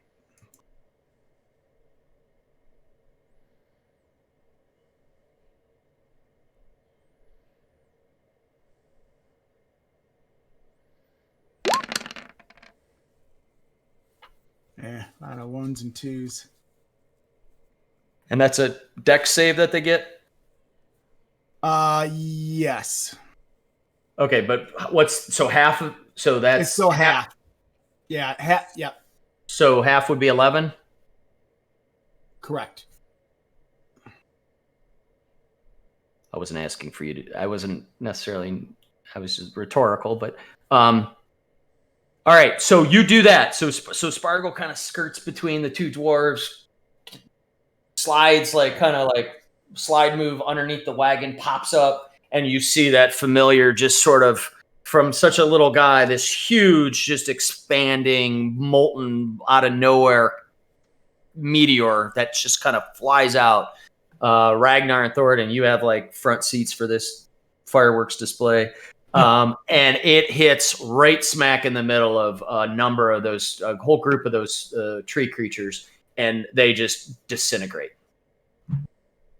All of them are Awesome. just a pile of smoldering ash. Good. Nice. All right. All right. So another group of them starts to move up and is getting really close to the doorway there. Ragnar, it's your turn. Oh my god. I don't even know what to do. Kill them.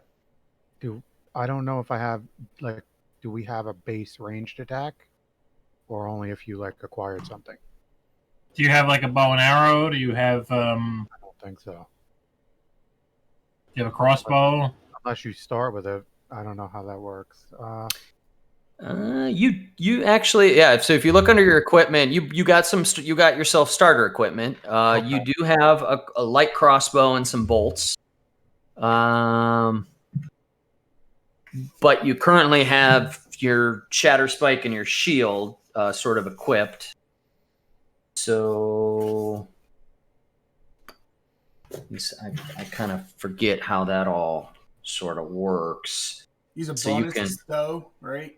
I can't remember. Yeah, I would say you could use your bonus action to throw your stuff away. You can use an interaction to grab your. Yeah, it's going to be a little bit of a stretch, and maybe you attack with disadvantage. But I would let you get your crossbow out and fire if you want. Does it even? I don't even know if it even pays. I don't think a crossbow bolt is going to do anything to these guys. I mean, you don't lose anything by doing it, so. True. All right, then I guess I'll attack the nearest one with the crossbow. Okay. The nearest one to the doorway. All right, cool. Well, go ahead and let's see.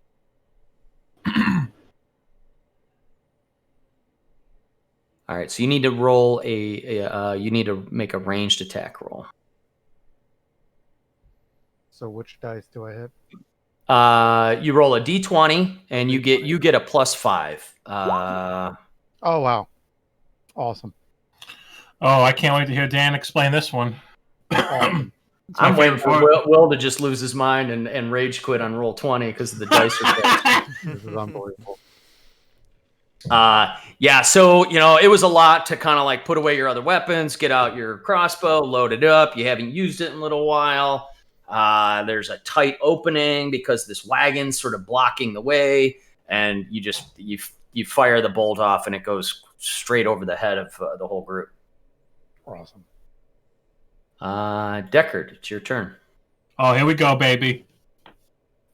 Now, the last thing you did was Ragnar was trying to like pull the barrel off, and you tried to help him, and you guys smashed it on the ground. You're kind of in the back of the loading dock right now. Mm-hmm. You got a lot of shit in front of you. You got everybody kind of standing in the doorway. The door is sort of half wedged open, and then there's the wagon or the cart in it. Okay.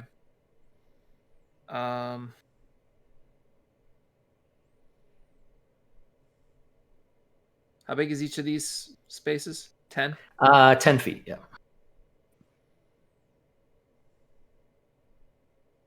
So, like, I can't, like, go up in here. I'd have to, like... Yeah, you can move through the friendly squares. The wagon and the doorway are going to be, like, difficult terrain. I could say that you could, like, pop up on top of the back of the wagon if you wanted to do something from there. I mean, I don't know what your guys' plan is. Are you trying to like funnel them through and fight them? Or are you trying to block them off and just barricade Funnel. entirely? Yeah, funnel is the strategy for sure. Yeah, I mean, I just want to shoot a couple bolts at him. Yeah, Okay. so climb up on the wagon then. That seemed. Yeah. I mean. Yeah, I'm gonna climb up in the wagon, and I'll put you like right there. You're technically Fire still inside some- the loading dock. bolts over at this guy here. Okay. So it's been a while since we dealt with this. So I forget what's your take on my crossbow expert? Like, unless I use a melee weapon, I can't use my feet. What in the Sam hell? What do you say, Betty? So Something, Betty?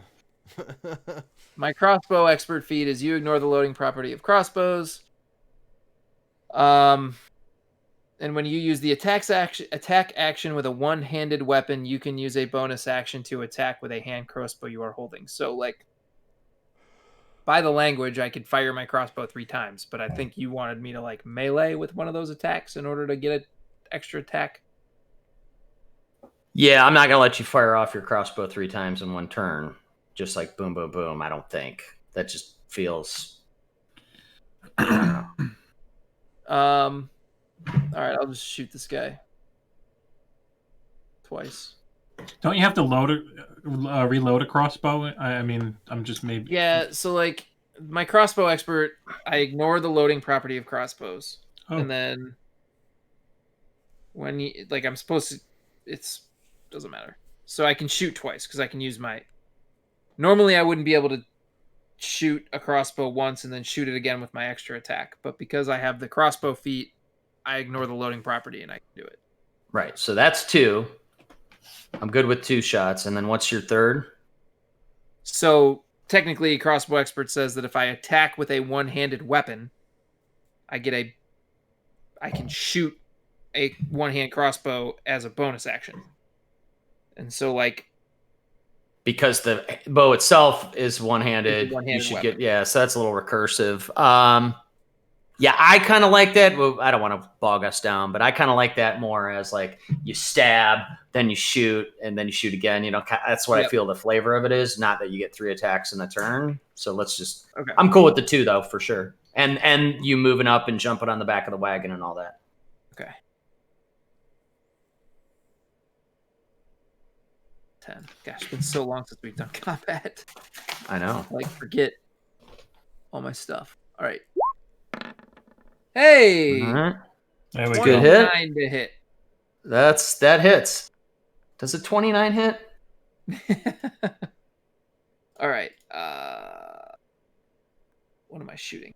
Hand crossbow. 1d6.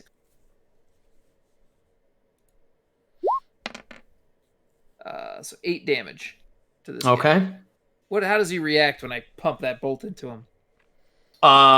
It sort of splits his head right down the middle, and there's just like splinters, and just like it looks like some brambles like exploded out of his neck. But he's still like kind of doing his arm like in a robotic kind of motion, and still is upright. All right, I'm gonna shoot him again. 21 to hit. That's a hit. 6 damage. Still got the ones going. Yep. And that one, and he shatters into splinters. Right. All right, Thornton, it's your turn. And you see Deckard. When Deckard does that, like you see him like flip his crossbows, like in his hands. Reload. Yeah. Van Helsing. All right, so just to clarify again, because it has been a minute since we did combat, I get a movement and action, or is my movement my action? Nope. You get a movement, an action, a bonus, bonus action, a reaction. Okay. So I would like to. Let's see. 30.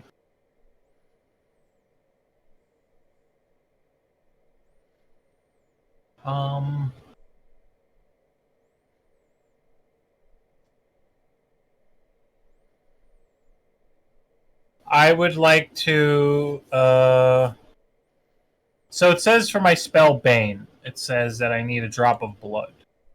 It says M material drop of blood. Do we have any blood? Is there any blood around me right now? I don't play the material components. We generally don't do that. I assume that you have moderate amount of those sort of things that you just carry with you and you replenish on a normal, kind of cadence. I assume that you always have the materials that you need, unless they're like an abnormally expensive rare material for like a high level spell. All right, so I rubbed much Alaric's neck because he had fucking blood on his neck from the fucking. I just rub his neck and he's like, "What are you doing?" I'm like, "Don't worry about it." I don't say, "What are you doing?" I just right. There you go. Right. Like, are you gonna rub my feet too, or what's going on here? All right, so I get some of that blood, and then I move a little bit. I move 10 feet this way, and then I cast Bane. Up to 3 creatures of your choice that you can see within range must make charisma saving throws. Whenever a target that fails this saving throw makes an attack roll or saving throw before the spell ends, this target must roll a d4 and subtract the number rolled from the attack or saving throw. Dan, I know you have access to that, but I don't think they do. So I just want to read it. Yep, I want to read it to them. So I want to use it on the 3 closest creatures here. The triangle, yeah, the 3 ones. All right, they have to make charisma saving throws. Yeah, They're actually less charismatic than Deckard, so this should be good. All right, I'm sorry. And what is 13. your spell? It's Okay. 13. Yeah. Do I add my modifier to that or no? No, you should have a spell casting DC listed there somewhere. It says attack/save 13 under the spell. It says charisma 13. Yep. No, that's it. It's Okay. added in your. I think it's added in your modifiers. Yep. Yeah. Right. Okay. So you cast this spell, and you immediately can sense from the sort of divine sort of invocation that you've done to kind of like feeble these three creatures, that they've all been sort of affected by it. Which three are they, Dan? Those The three the closest to bottom the ones? door, I got it. assume. Are we able to mark them? somehow? Yeah. Yep. Do I have to do that? No, 'Cause I do can. that. I can Okay. give a little. I can put a little symbol on there. They get a wrench.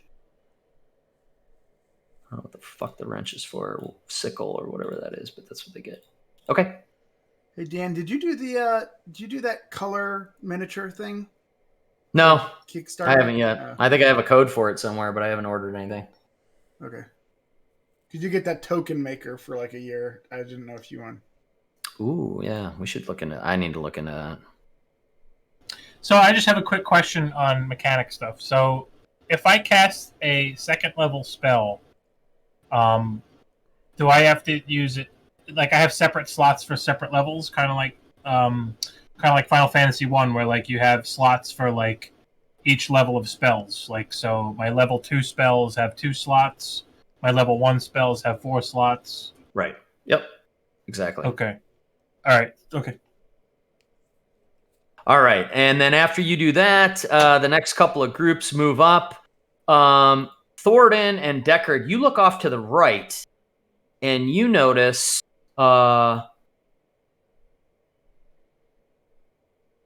whole. Oop. Shit. Oh shit! Oh, Oh god, hold on a second. I'm fucking up real you quick. delete those, sir. Fuck, hold on. maybe one they're here to second. help us. Maybe it's like the elves from Helm's Deep. They look like Wicker. They look quicker, don't they? Oh shit! I also did want to move back. Can I still do that? Because I still had 15 feet left. Yep. Okay, I'm just gonna. So then I take it back. You don't see this. But Deckard, you do. Is the map a little janky for anyone else right now? Oh, Or is it just shit. me? No, it's fine. What happened? now. It's me. Okay. It was for a sec. Some of the guys that you moved forward just moved back on mine. Yeah, this is all effed up. One second. Maybe they're good Wicker people. Maybe there's some good Wicker people. Could be. Maybe they're. You're right. Maybe they're.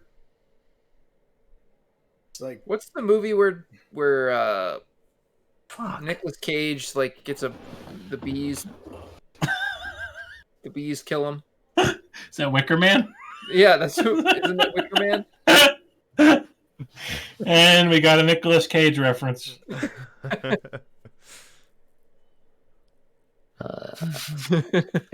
Shit. You ever Okay. see? Sorry, go ahead. Nope. You carry on. You ever see the test footage of Nicolas Cage for Superman? No. Yeah, look that up if you want to fucking. All right, Deckard, you look off to the right and you see this crazy looking female human who has a combination of like leather sort of clothing and just like with like it looks like a Vietnam camouflage kind of somebody trying to like hide in the trenches by putting a bunch of sticks and twigs and shit in the what do they call it, ghillie suit kind of thing. mm-hmm. Yeah. But you see this woman is just running forward, and behind her are 8 or 10 more of these like plant-like creatures, but these ones are like smaller and more gremlin-like and more like just kind of like chomping and kind of rolling around in the dirt behind her as this group is coming around the side of the building and heading towards the group here. Oh boy! Great. You're starting to feel like this is kind of overwhelming at this point, and just the sheer numbers of these things are going to collapse on you pretty soon. But describe this fruitcake I'm looking at right here. So it's a seemingly human woman, but she's just wearing a combination of clothing and sticks and twigs, and she's rushing forward towards the rest of all these other creatures. and with Okay. a whole pack of them behind her that look a little different. Great. And I got to take a quick break. I'll be right back. Yeah, I do too. I'll be right back. Yeah, that's probably something I should do as well. Okay. I'll pee.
And when we get back, it's Alaric's turn.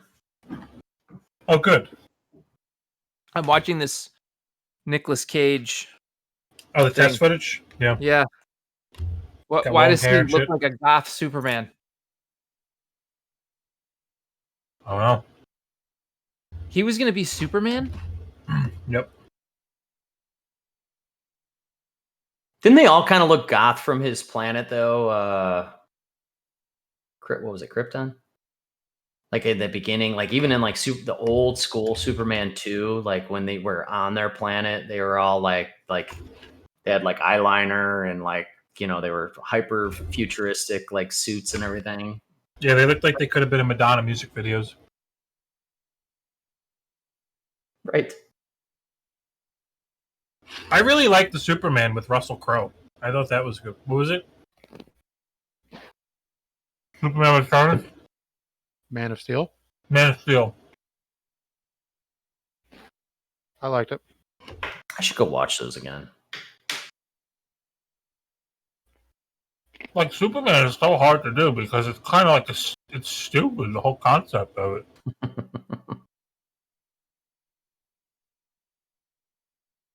Like, even Thor, right? Like, I thought, how are they going to make Thor into a movie? It's fucking rainbow bridges, it's space, and they did it. The funny thing Yeah. is, I think Superman like is better as like a chick flick, because like, what's Superman's real struggle? It's like being a human and like blending in. So like, Superman as like a superhero movie isn't great because it's like, well, he just beats everybody. But when it's like, oh, Superman has to like get a chick and like be a normal person. Well, that's why Death of Superman could have been so good if that was like a standalone movie. But they made it 20... Well, I don't want to spoil anything, but... Oh, the Death and Return of Superman? Yeah, they made that a 20-minute scene in fucking Batman vs. Superman. Right. When Apocalypse shows up. Oh, here's the biggest comic event in the history of mankind. We're going to give it 20 minutes in this movie. Well, I mean, have you seen? I mean, the death and return of Superman. They mashed it into a Batman separate thing, versus Superman, right? Right. But the death and return of Superman is kind of a joke too. Like basically him and Doomsday get into a punching match. And they're like, yeah, but dude, like it in theory it could like be really good if you do it right, because People it's the read it first time Superman ever got killed. yeah. All right. So, Maybe. Alaric, it's your turn. I don't know if you caught this, but right as these needle plant creatures were starting to converge on the front door of this barn that you guys have like halfway blockaded now, another group of different, smaller, scrappier, more gremlin-like Tasmanian devil kind of looking plant creatures. They're smaller, more bush-like, less humanoid-looking, with this crazy-ass woman with this bunch of sticks and twigs in her armor started coming around the side of the building, around the east side of the building. And now you're getting to the point where almost this whole field of things are now pretty close to where you guys are at. And it's your turn. But I'm not aware of this. Yeah, you kind of you are. I mean, you guys are all kind of standing in the doorway. All this stuff's happening, and you guys are shouting back and forth. You get the sense of what's happening.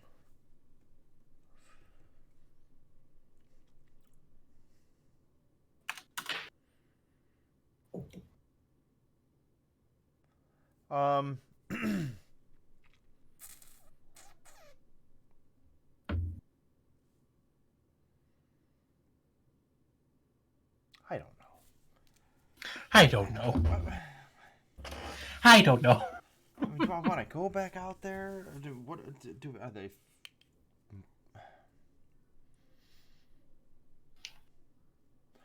Yeah. All right.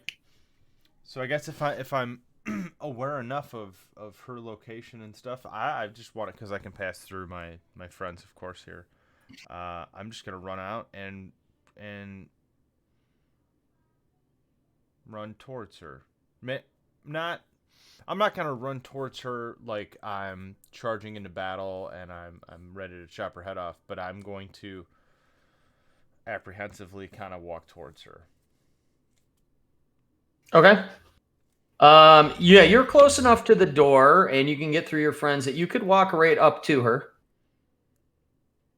I'm gonna try to do that with my weapon drawn, and like I said, it would be kind of like just a normal walk, and I would be looking to my left at the creatures and kind of observing what they're doing, and I would be doing my best to seem not a threat to her.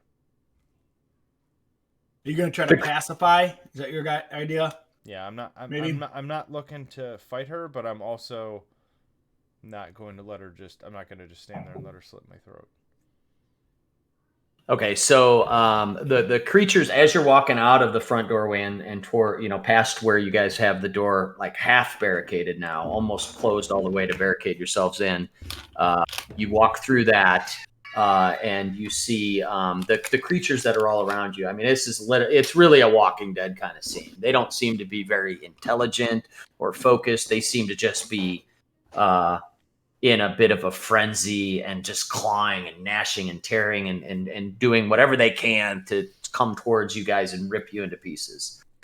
This woman doesn't seem any different really in her sort of mannerisms as you're walking up, and you see this like small army of creatures behind her as well. Her eyes are wild-eyed. She's not really. She doesn't look like she's like kind of in has her composure, so to speak, or seems to be like she's very stoic. She seems to be also a bit in a frenzy and just sort of what's going on, on the offensive, ready to attack. As you walk up to her and you see everything that I described before, Do you want to do anything? Because you still have an action left. You still can do whatever you want.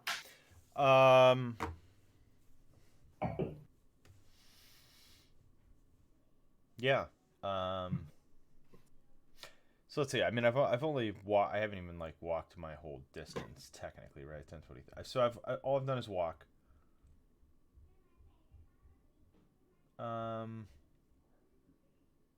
Yeah, I want to say something to her. I was trying to. Could I like yell something to her, like not threatening, but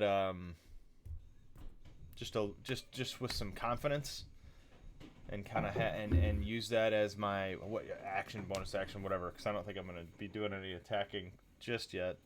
Use that. Consider that my. Are you trying to intimidate? Are you trying to intimidate her, or you're just going off, or you want to invoke your rage and attack? Or... No, I don't want to attack. But I want to. I do want to rage, but I want to. But I want to say a thing. Okay. What do you want to say to her, and in what language? Oh, common. I mean, it's all we okay. know so far. Just Lark would get a little thunderous with his weapon drawn. Again, like he's not like rearing and ready to attack. I'm nitpicking too much about this. I'm sorry, but no, but no, play it out. I dig it. He would say, like I said, with the weapon drawn, he would say, "Who goes there, friendly or foe?" In common. Yeah. As you ran out, you're up to her. Is she gonna go? I don't know.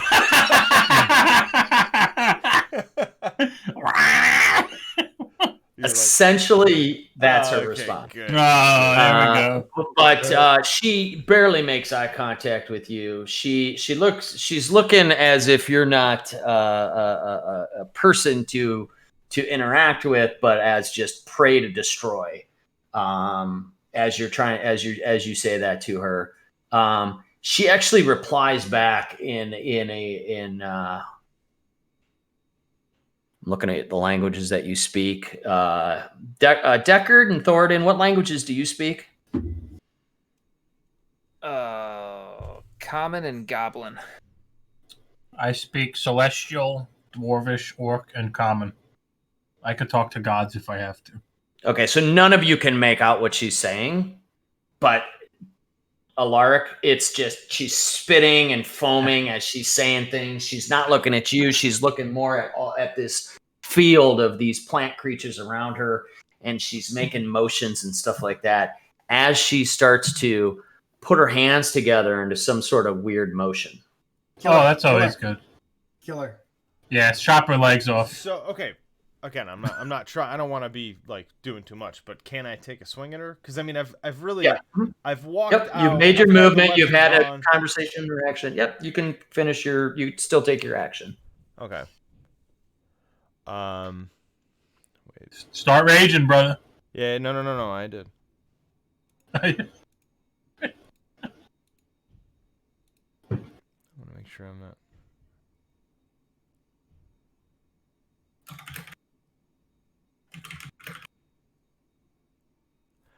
Okay. Yeah. So I'm just gonna attack. I have some stuff that I can use, but I'm just taking a swing. With my greatsword. All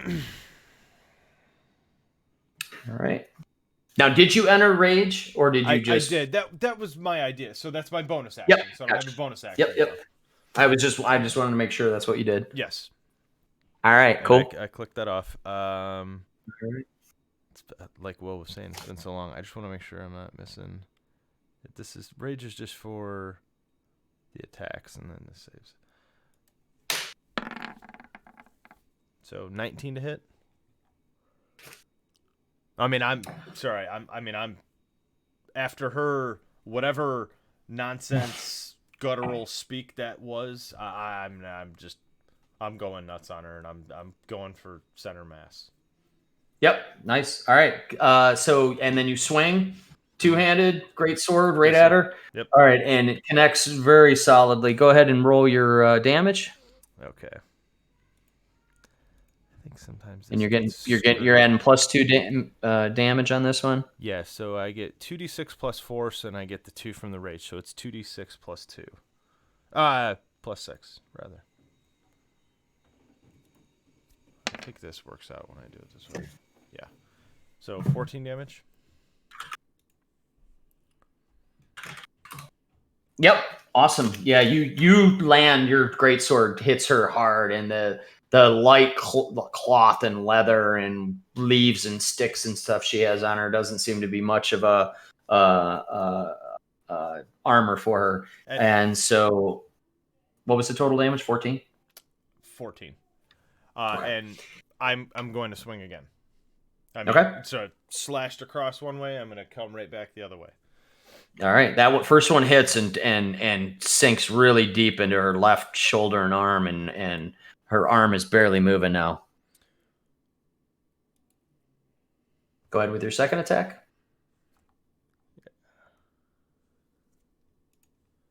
Yeah. 12. Hits. Oh wow! Holy crap! She's wearing cloth and leaves as armor, just for the record. Literal leaves. 11 damage. 11 damage. Okay, so that one like rips through, and she like suddenly kind of like her head's spinning around. She's almost looks like in awe at just the magnitude of the attack that she just took, and almost reels back a little bit. She's barely keeping herself upright. All right. And that's it for me. Yep. Okay. Couple more of these groups out in the fields are continuing to move in. The group that Thoradin performed his little trick on there moves up real close and is sort of in the middle of Deckard and Alaric. Spargle, it's your turn. You're muted, Punch. Okay. Sorry about that. So I see Alaric, run out there, and I'm underneath the wagon still. So I'll kind of like shimmy out, and I look, and I see I assume I see the troop. Yep. You see everything you see there. Are you actually physically moving out into the outside here? Right there. Mm-hmm. Mm-hmm. How do you do your little measuring thing? It's Flick. it's not going to be right because these are 10-foot squares, but you just kind of have to have it. But it's the one in the middle of your toolbar. It looks like a circle with a ruler in it. I'm thinking of like right here. You know what I mean? Like, They're about that's like, about 50, 60 feet away. I'm not worried about that. Like what I'm saying is like if this is my epicenter right here. Will that reach? I want to reach her and as many of these little pricks as possible. No pun intended. Right.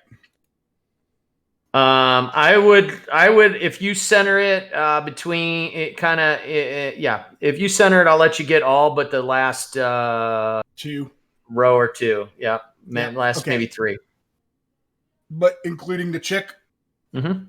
Okay, I'm going to rinse and repeat my whole action from before. So fireball right up the middle. That's a Right dexterity. That's a dexterity savings throw. Yep. What's your DC? 16. Okay, roll your damage.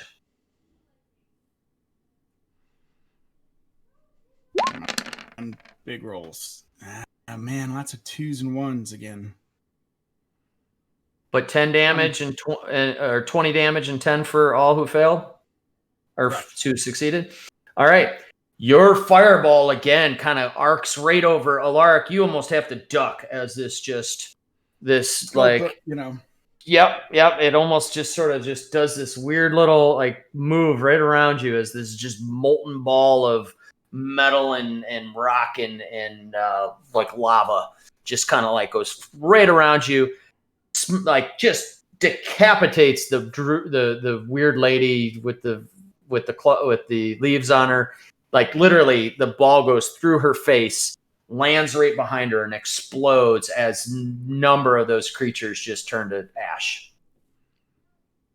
All right, there so are that solves still it.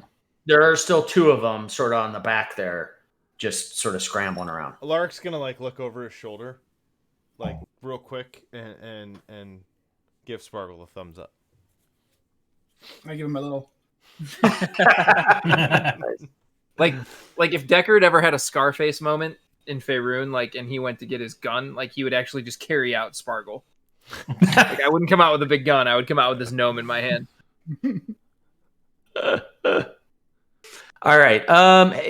So the Bane. What did Bane do on these guys? It was if they attack, it's a minus D4 to their damage if they don't beat the savings throw or some. no shit from like their attack roll. They must roll a Yes. D4 and subtract that from their attack roll. Okay, Yeah. good. All right, cool. So this group right in front of you, the one that you Oh. hit there. Yep. Dan, sorry. I'm sorry. Can I, Go ahead. with the rest of my move, can I scoot back down under the wagon too? I'm sorry. I should have. Yeah. Had you moved partially to get out there though? He was. Yeah, already- like I scooted out. And I was gonna scoot back. I still have expeditious retreat. I could actually go 50 feet if I wanted to. Oh, you're still concentrating on that. Yeah. Okay. Yep. That's cool. You dipped out, threw your fireball, dipped right back in. It's only about 10 feet there, 10 feet back. All right. So this group here kind of turns, they split. Like two of them, let's see, I gotta roll D4s with this shit. Two of them shoot needles out towards Alaric, and two of them shoot needles out towards Deckard. 11 to hit you, Deckard, That does not hit. and 8 to hit you, Alaric. So neither of them hit. Yeah, that does not hit. All right. Okay, Ragnar. It's been a while, but it's your turn. You've seen all this go down. You were in the middle of trying to barricade this door and get on the inside, and then everybody kind of busted back out and started attacking these things, and then another group came from the east. So, do I have to do anything to re-equip my weapons? You have a crossbow equipped now. You can drop that on the ground and grab your other weapons as like sort of a bonus action interaction. If you want to like put the crossbow away and get everything out properly, that may take most of your turn to grab your Okay. sword and your shield and all that. So then I think I'll do the first thing you said, just so I'm not standing here with a dumb crossbow. And All right. I guess I would move. I guess I should move out over here where Sparkle is. Mm-hmm. And Sparkle, I'll move you back just to keep it clear here. Okay. that way we don't have the ranged guys in the front. And then I guess I'll maybe. How much more do I have? Like, can I move here and attack this guy? Yeah. All right, I guess I'll do that then. I'll move over to where Deckard was, and I'll attack this clown. Okay. Roll your attack. That's with Shatter Spike, right? Yes, sword. Yep. Nice. Yep. Nice clean hit. Nice, dude. Does Shadow now Spike you- have a modifier? Under your equipment, it should say if it has a hit modifier. Yeah, it is. I don't know. I think your damage is a D8 plus 7 because you're one-handing it. So it has a +1. Your strength gives you +5, and you're getting another +1 from. So I gotta hit this D8 thing to get the damage. Yeah, you can add the 7 to it. Your bonus to it. All right, so 12, I guess. 12. Okay. Yep. You run up and swing through this thing, and he just like just explodes into a bunch of Mulch. Yeah. mulch. Yes, bunch of splinters. All right, Deckard, it's your turn. All right. Or I'm sorry, Ragnar. Was there anything else you wanted to do with your turn? Anything you do with like a bonus action or anything like that? No, I'm gonna just kind of stay here and. I'm sorry. You get to take you are level. Yeah, you get 2 attacks per turn. Really? I don't have enough to move to the next guy, right? No. No. Okay. So then I'm gonna just stay in front of this door here, Okay. in front of the opening. Cool. But yeah, at your level, with your class and everything, you get to take 2 anytime you take an attack, you can take a second attack. Okay. That's huge for your class. Huge. All right. Huge. Deckard, your turn. So Deckard, let's see here. Deckard drops his crossbow, not his hand crossbow at his feet, and pulls out his heavy crossbow.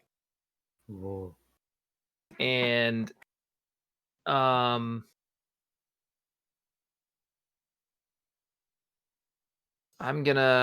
he shoots at.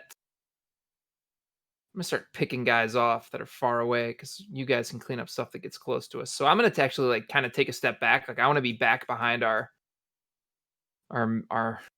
tanks here, so wherever that needs to be. So what's my distance on this? I think it's 100 yards. 100. Yep. So I am going to 10, 20, 30, 40, 50. So how do you do the like, measurement thing? You just got to have it because. What's that? And then you got to have it because this thing assumes it's 5-foot squares and they're 10.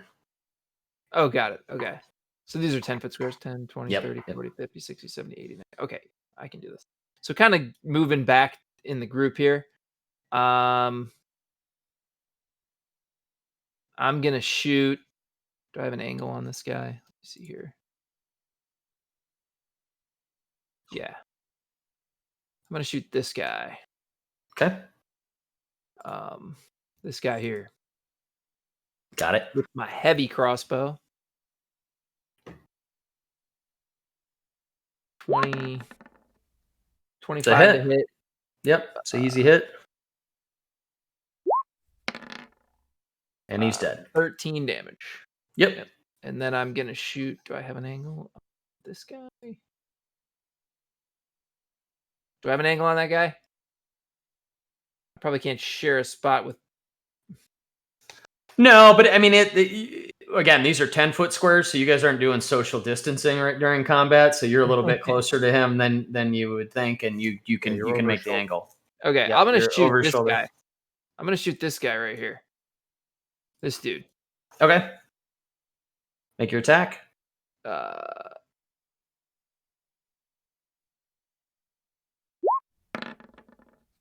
13. That's a hit. 10 damage. 10 damage. He goes down as well. These things don't have a ton of armor, and they're not, you've noticed that they're a little fragile. So you're able to kind of rip through that Yeah, one. well, there's 45 of them. I'd hope they would be a little fragile. So this group here, though, you see a number of the ones that were sort of out in the eastern field. They come clambering over another set of the vines, and they get pretty close to where Alaric is. And simultaneously, all 5 of them just shoot out all these thorns. Oh my god! They've gotten into range, and then you see those quill things that you've seen. A series of them come shooting over at you, Alaric. What's your AC? 16. And 80% of them just bounce off or break as they hit your thick hide and your armor. But a couple of them make it through. You take 11 damage. What kind? Piercing damage. Okay, so I take. So you I have round that. up on that, so 6. Or I round down. Damage you round up. You round down. Oh, round down. Got it.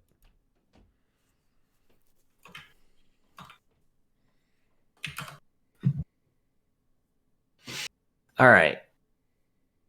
I had to double check that. Okay, Thornton, it's your turn. Again, this field is just overwhelming with all these things. Your friends have been kind of fending them off from the gate, but it's starting to get to the point where they're constricting sort of around where you're at right now. About half of you and the other half of the group are inside of this loading dock and half barricaded. The other couple people are out fighting. Yeah, so I would like to hop out. 10, 20. Yep. I'm gonna take a swing at this fucking mutant. All right, roll your attack. Using Talon. So I draw out Talon. I pull it out, and it's just glowing. Blow the dust off her. Yeah, yeah. And it's just glowing, and you can hear. You're not sure if it's in your head or if it's in a speaker or some. You're not sure what's going on, but you hear just chanting, like holy chanting, Latin. like you're not sure if it's like a choir somewhere singing, and you're not even sure if it's in your head, but it's happening. So I pull out Talon, that happens, and then I take a swing at this guy. So Yep, roll attack. I pull it over my head and I swing and I say, you tree leafy bastard, and I hack and I get an 18. Yeah. All right. Go. Talon carves right through the center of it. Roll the damage. All right, and then Yeah, D8 plus 4. is it? Oh yeah, that's right. Okay. 7. 7, and you rip through this one, and it just you see a from a video game like this, that sort of like light, like an anime sort of like slash of light that follows Talon with it, kind of creates like an arc sort of plane, and it just seems to go right through this thing, and as it also just disintegrates. So Nice. I get an extra attack. You can attack twice instead of once whenever you take the attack action on your turn. So I after that hack, I whip around and I try and hit the other one right next to me. And then that's Same attack. They have 12 AC. So you got that? yeah, it's 23. Yep. And then Good clean hit. 8 damage. 8 damage. Takes that one out as well. And then I'll use my bonus action to cast Misty Step up to 30 feet away to a space I could see, and I'd like to go back to the right over here where I'm pinging. All right. So you see a silvery mist just surrounding me, right? And like Ragnar and Alaric see it. They're looking like they watched you just kind of run up and just take out 2 of these things, just like nothing, and then a silver, like a cloud, like you just see like a cloud, a silvery cloud appear, and I just starts moving back towards the the little rolling dock we're in, and then the cloud disappears. I put my sword back, and I go, we could take them, lads. Let's go. And I bang my sword on my shield. There you go. All right. So these new little creatures that were with the crazy woman, they come scurrying up insanely fast up to Alaric.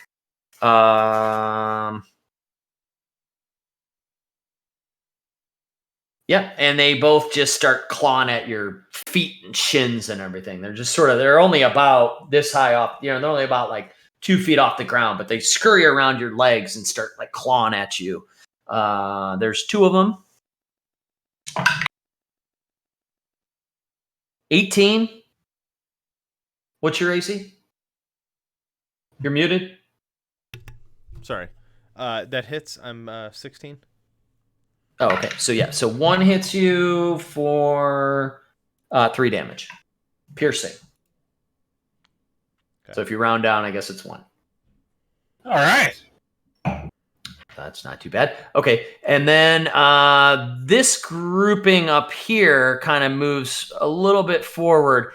They get they get close enough to Ragnar that they see him kind of like sticking out in front of the winery, sitting out in front of like Spargle and Thornton, outside of the makeshift barricade that you guys got halfway done. And they do the same thing where just like they kind of all turn towards Ragnar. And you just see their sort of chest cavity open up into those little thorny things, and all the thorns come flying out. 4 sets of them. What's your AC, Ragnar? 19.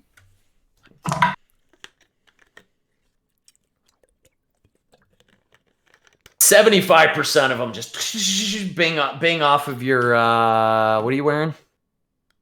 I'm wearing Some kind of chain. yeah, I got a shield and chainmail. Yep, and your shield, I believe, is magical, and your chainmail is strong. This is like stuff from what was the name of your group that you used to travel with? Oh, I traveled with the Companions of the Hall. Yes, yeah. So this is like pristine, sort of ancient gear that's high quality.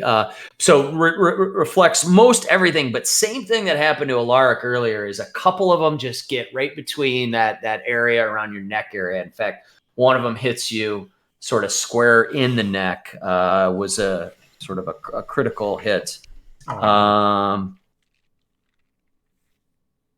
19 piercing damage. I don't know if you have any sort of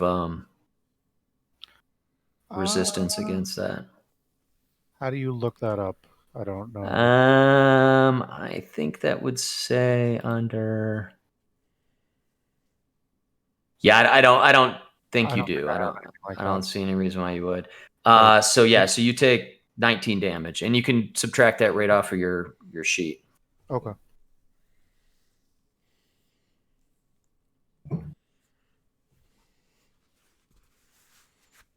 All right, and then another group over here, which there's only like 3 left in this group. They come creeping around the corner, and they're starting to like really choke that sort of doorway. They see they have a pretty good line of sight on Spargle and are close to him. So same thing, Spargle. 3 of them shoot out these series of thorns. What is your AC? 16. 16. So 2 of them hit.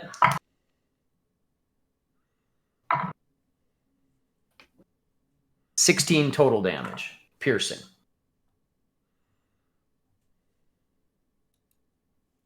And they're getting sort of dangerously close to you. And Alaric, it's your turn. You're kind of out in the middle. That druid that you were, or that woman who's a druid, now that I told you guys that, that you charged after just completely incinerated another one of Spargle's comet, meteor, fireball strikes in the middle of all these. But you have these 2 clawing gremlin-like creatures at your feet. I'm just going to swing right at him. Okay. Hack him up.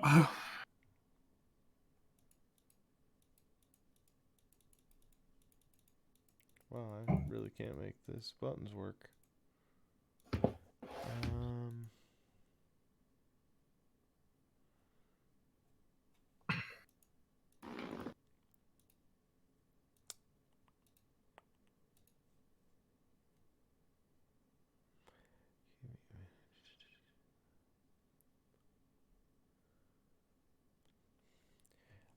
Yeah, I'm just going to take a swing at him. Cool. Oh my god. Should have said I was All going right. to attack recklessly so I could roll again. So yeah. That's So it. yeah, your first swing misses. You actually hit the side of the building because you're kind of standing next to it, and you hear another one of those big thuds, like big gong, the same as when Deckard kind of slammed the barn door into the side of the building. Above you, you hear some like scrambling and shuffling around. Go ahead and make your second attack. Oh, that ain't good. Oh no. Okay, that's a hit.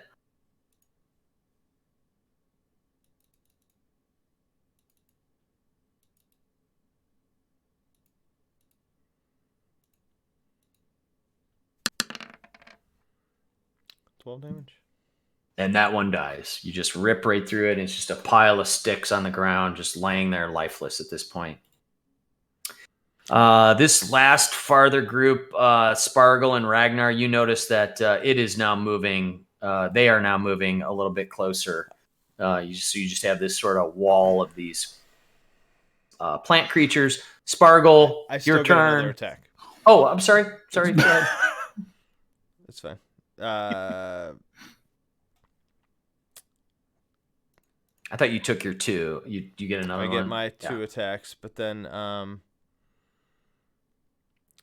so let's see. So I didn't frenzy. I gotta look through all this. I think I might have like a redundancy in here or something with the way I set it up. But anyways, because a great weapon master attack, so when I kill something, I can make another melee attack as a bonus action. Good call. Okay. Yeah. So you missed the first one, killed the second one, triggers your bonus extra attack. You can go back to the first one if you want, That works. or whatever other attack you want. I'll hit the other one. Did Yeah, the house take whirlwind damage? of blades, man. Did the house take damage? Did the house It's take got a damage? little chunk taken out of it, but it's all right.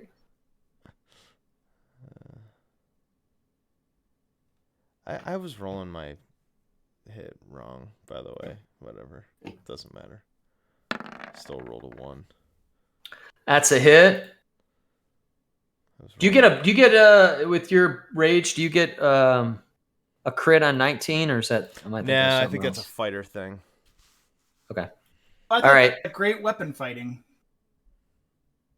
Is that under great? I don't. It's so stupid.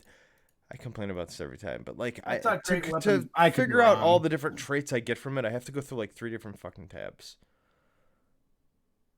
I mean, I could take all those things away from you if you just want to not have them. Is that easier? No. Get your I flight can get you coming flight back from from Chicago. Chicago. There you go. Great There weapon you master. go. This is the whole thing. On your Yeah. turn, when you score a critical hit with a melee weapon, or reduce a creature to 0 hit points with 1, you can make a 1 melee weapon attack as a bonus action. Yeah. So you miss that first one, just kind of, just a whiff. You rip through the second one and just turns it into a pile of splinters, and it just reinvigorates you to go back at that first one and swing again. And you do, and it's a roll damage. That was your 26 that you rolled on that second one, right? Yes, sir. That's a hit. In case you were nervous. Ooh. Yep. And so that one, same thing. You just sweep right through it. I mean, this is like a beach ball size bundle of angry sticks that's attacking your Okay. feet, and It's so horrifying. you just kind of rip right through that. So okay, Spargle, it's your turn. Can I, Oh, sir. you get another. You Can can I- just keep 'cause I going. It's Adam's turn all night, guys. I'm sorry. I forgot. No one I else mean, gets I turns. get my action and my bonus action, but I can move too, right? You should move back. So Yeah, I'm just fucking with you. I would like I'm- to. That's my bad. I mean, if I can't, these are 10, 50. Yeah. So I'd like to get over here in the thick of things, and because my friends can move past me, I'm not like blocking them off. I just want to be like in the front line. Or Cooperation, wait, human does shield. that? Oh no, because I can move. That's a attack for opportunity, isn't it? Right. If I go. Well, are if you I go moving through here- Ragnar? You can move Oh, I can past move through Ragnar. Ragnar. A Yeah, friendly that's right, square turned it. is not difficult terrain. They kind of like move out of your way. So yeah, you can Okay. go that way. Then I'll go right there and Yep. end my turn and ready myself. All right, Spargle, your turn. Okay. Dungeons Let's and see. Adams. Fuck you. Fucking Matt did the same thing. He's like, "Oh, I'm gonna cast this spell, and then I'm gonna attack, and then I'm gonna attack again, and then I might attack again. I don't know." The difference is, I know how my character works. Adams. You don't know how your character works. I did know how my character works. Was that a comment? I want Adam? you to read it all because it's very confusing. Because I have like frenzy attack, okay, which means I can attack as a bonus action on my. I can make another attack, but then I have great weapon master attack, and if I kill something, I get another attack as a bonus action. But only if you're endlessly reckoning, right? Right. So many I don't care. I don't care. I just get 3. I get 7 attacks every turn from now on. That's what I do. Was that a Twitch on the stream or a Twitch on the stream? Was that a comment on the stream about the Dungeons and Adams thing? Oh no, I put it in roll 20. Put it in roll 20. Oh, I missed it. Oh, nice. Okay, I'll wait.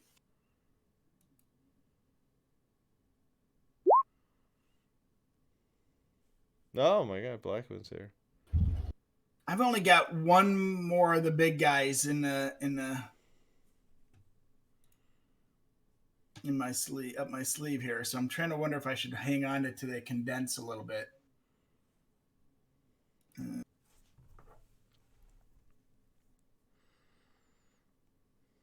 don't know. Sorry, I'm good. I was just closing shit up. Pouring a It's beer. all good. You know what? For my turn, I'm going to do something a little different, actually, though. Dan, I start casting a spell, and you see me doing some motions, and then suddenly 3 additional sparkles split out from me. Mirror image. And each of these duplicates, they move and mimic my actions, so they're all doing the exact same thing as I am. So there's 4 of me, and it's impossible to see which one is. Oh, this guy's toast.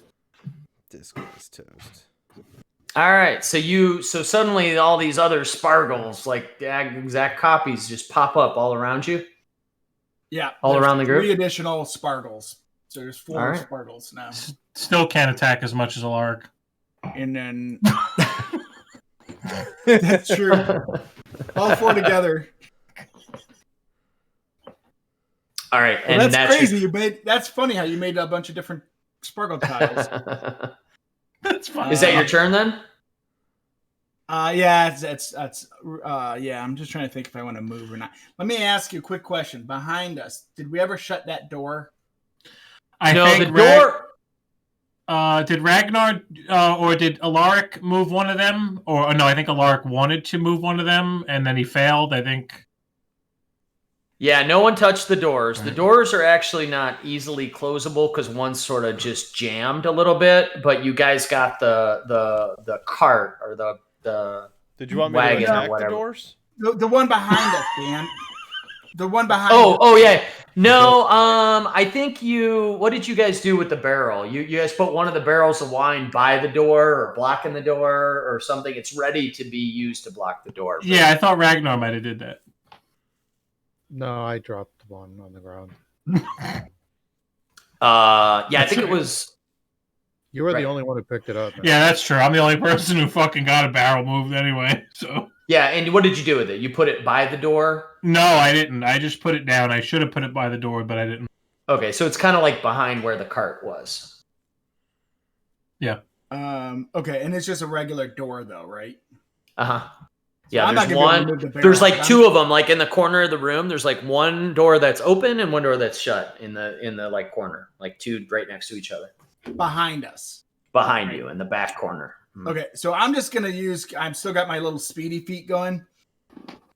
So I'm just gonna jet back there and just kind of like make sure that there's nothing coming from behind us. Okay. Look out the Now, back door. mirror image doesn't require concentration, right? No, that's not a concentration spell. All right, cool.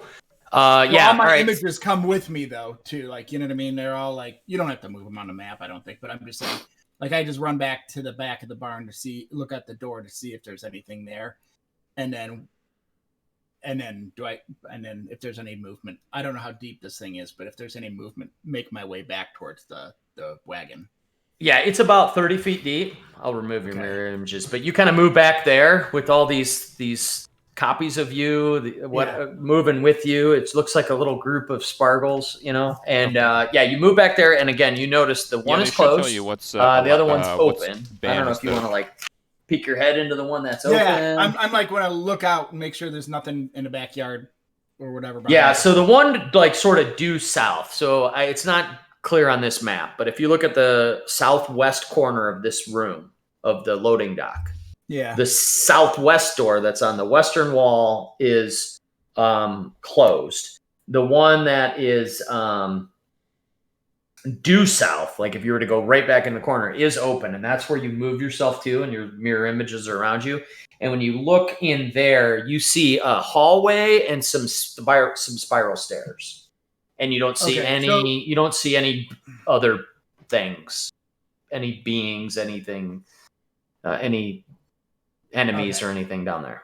For some reason, I had it in my head that there's like behind us is the other like field. You know what I mean? Like, oh no, I'm sorry. That's further into the building of the winery. It's not out. It's not back out the other side of the building quite yet. I gotcha. Okay. No. Okay, my bad. No. All right, then I'll shut that door in and I'll shimmy back towards the wagon. I'm probably still like, given that distance, I'm still probably like, distance from the wagon. Yeah. I'll give you your interaction to shut the door and the rest of your movement to get back to where you're right behind the group, where the sort of wine barrel is in the back of the wagon. You feel pretty confident, although you haven't had enough time to relay this to the rest of the group, that the rear of the party is not threatened and is nothing there. Everybody good on time? And then Sorry. I mean, my point at this point is to resolve the rest of this combat. We can quit in the middle of it if you want. If you guys if it's getting late, you guys got to run. I'm good. It's very easy to pick this back up mid combat if you guys want. Anybody got to go? Will, I know you got shit going on at home. Are you good? All right, good. Will's good. All right, guys. I think he was muted or something. I'm good to go, but the sooner we finish, the better. Sorry. Yep. Hillary was yelling something at me from No, I'm good. Yeah, I'm good. I can go a little longer. I got to talk to Hillary about some stuff, but. Well, you know what? It's 11:30.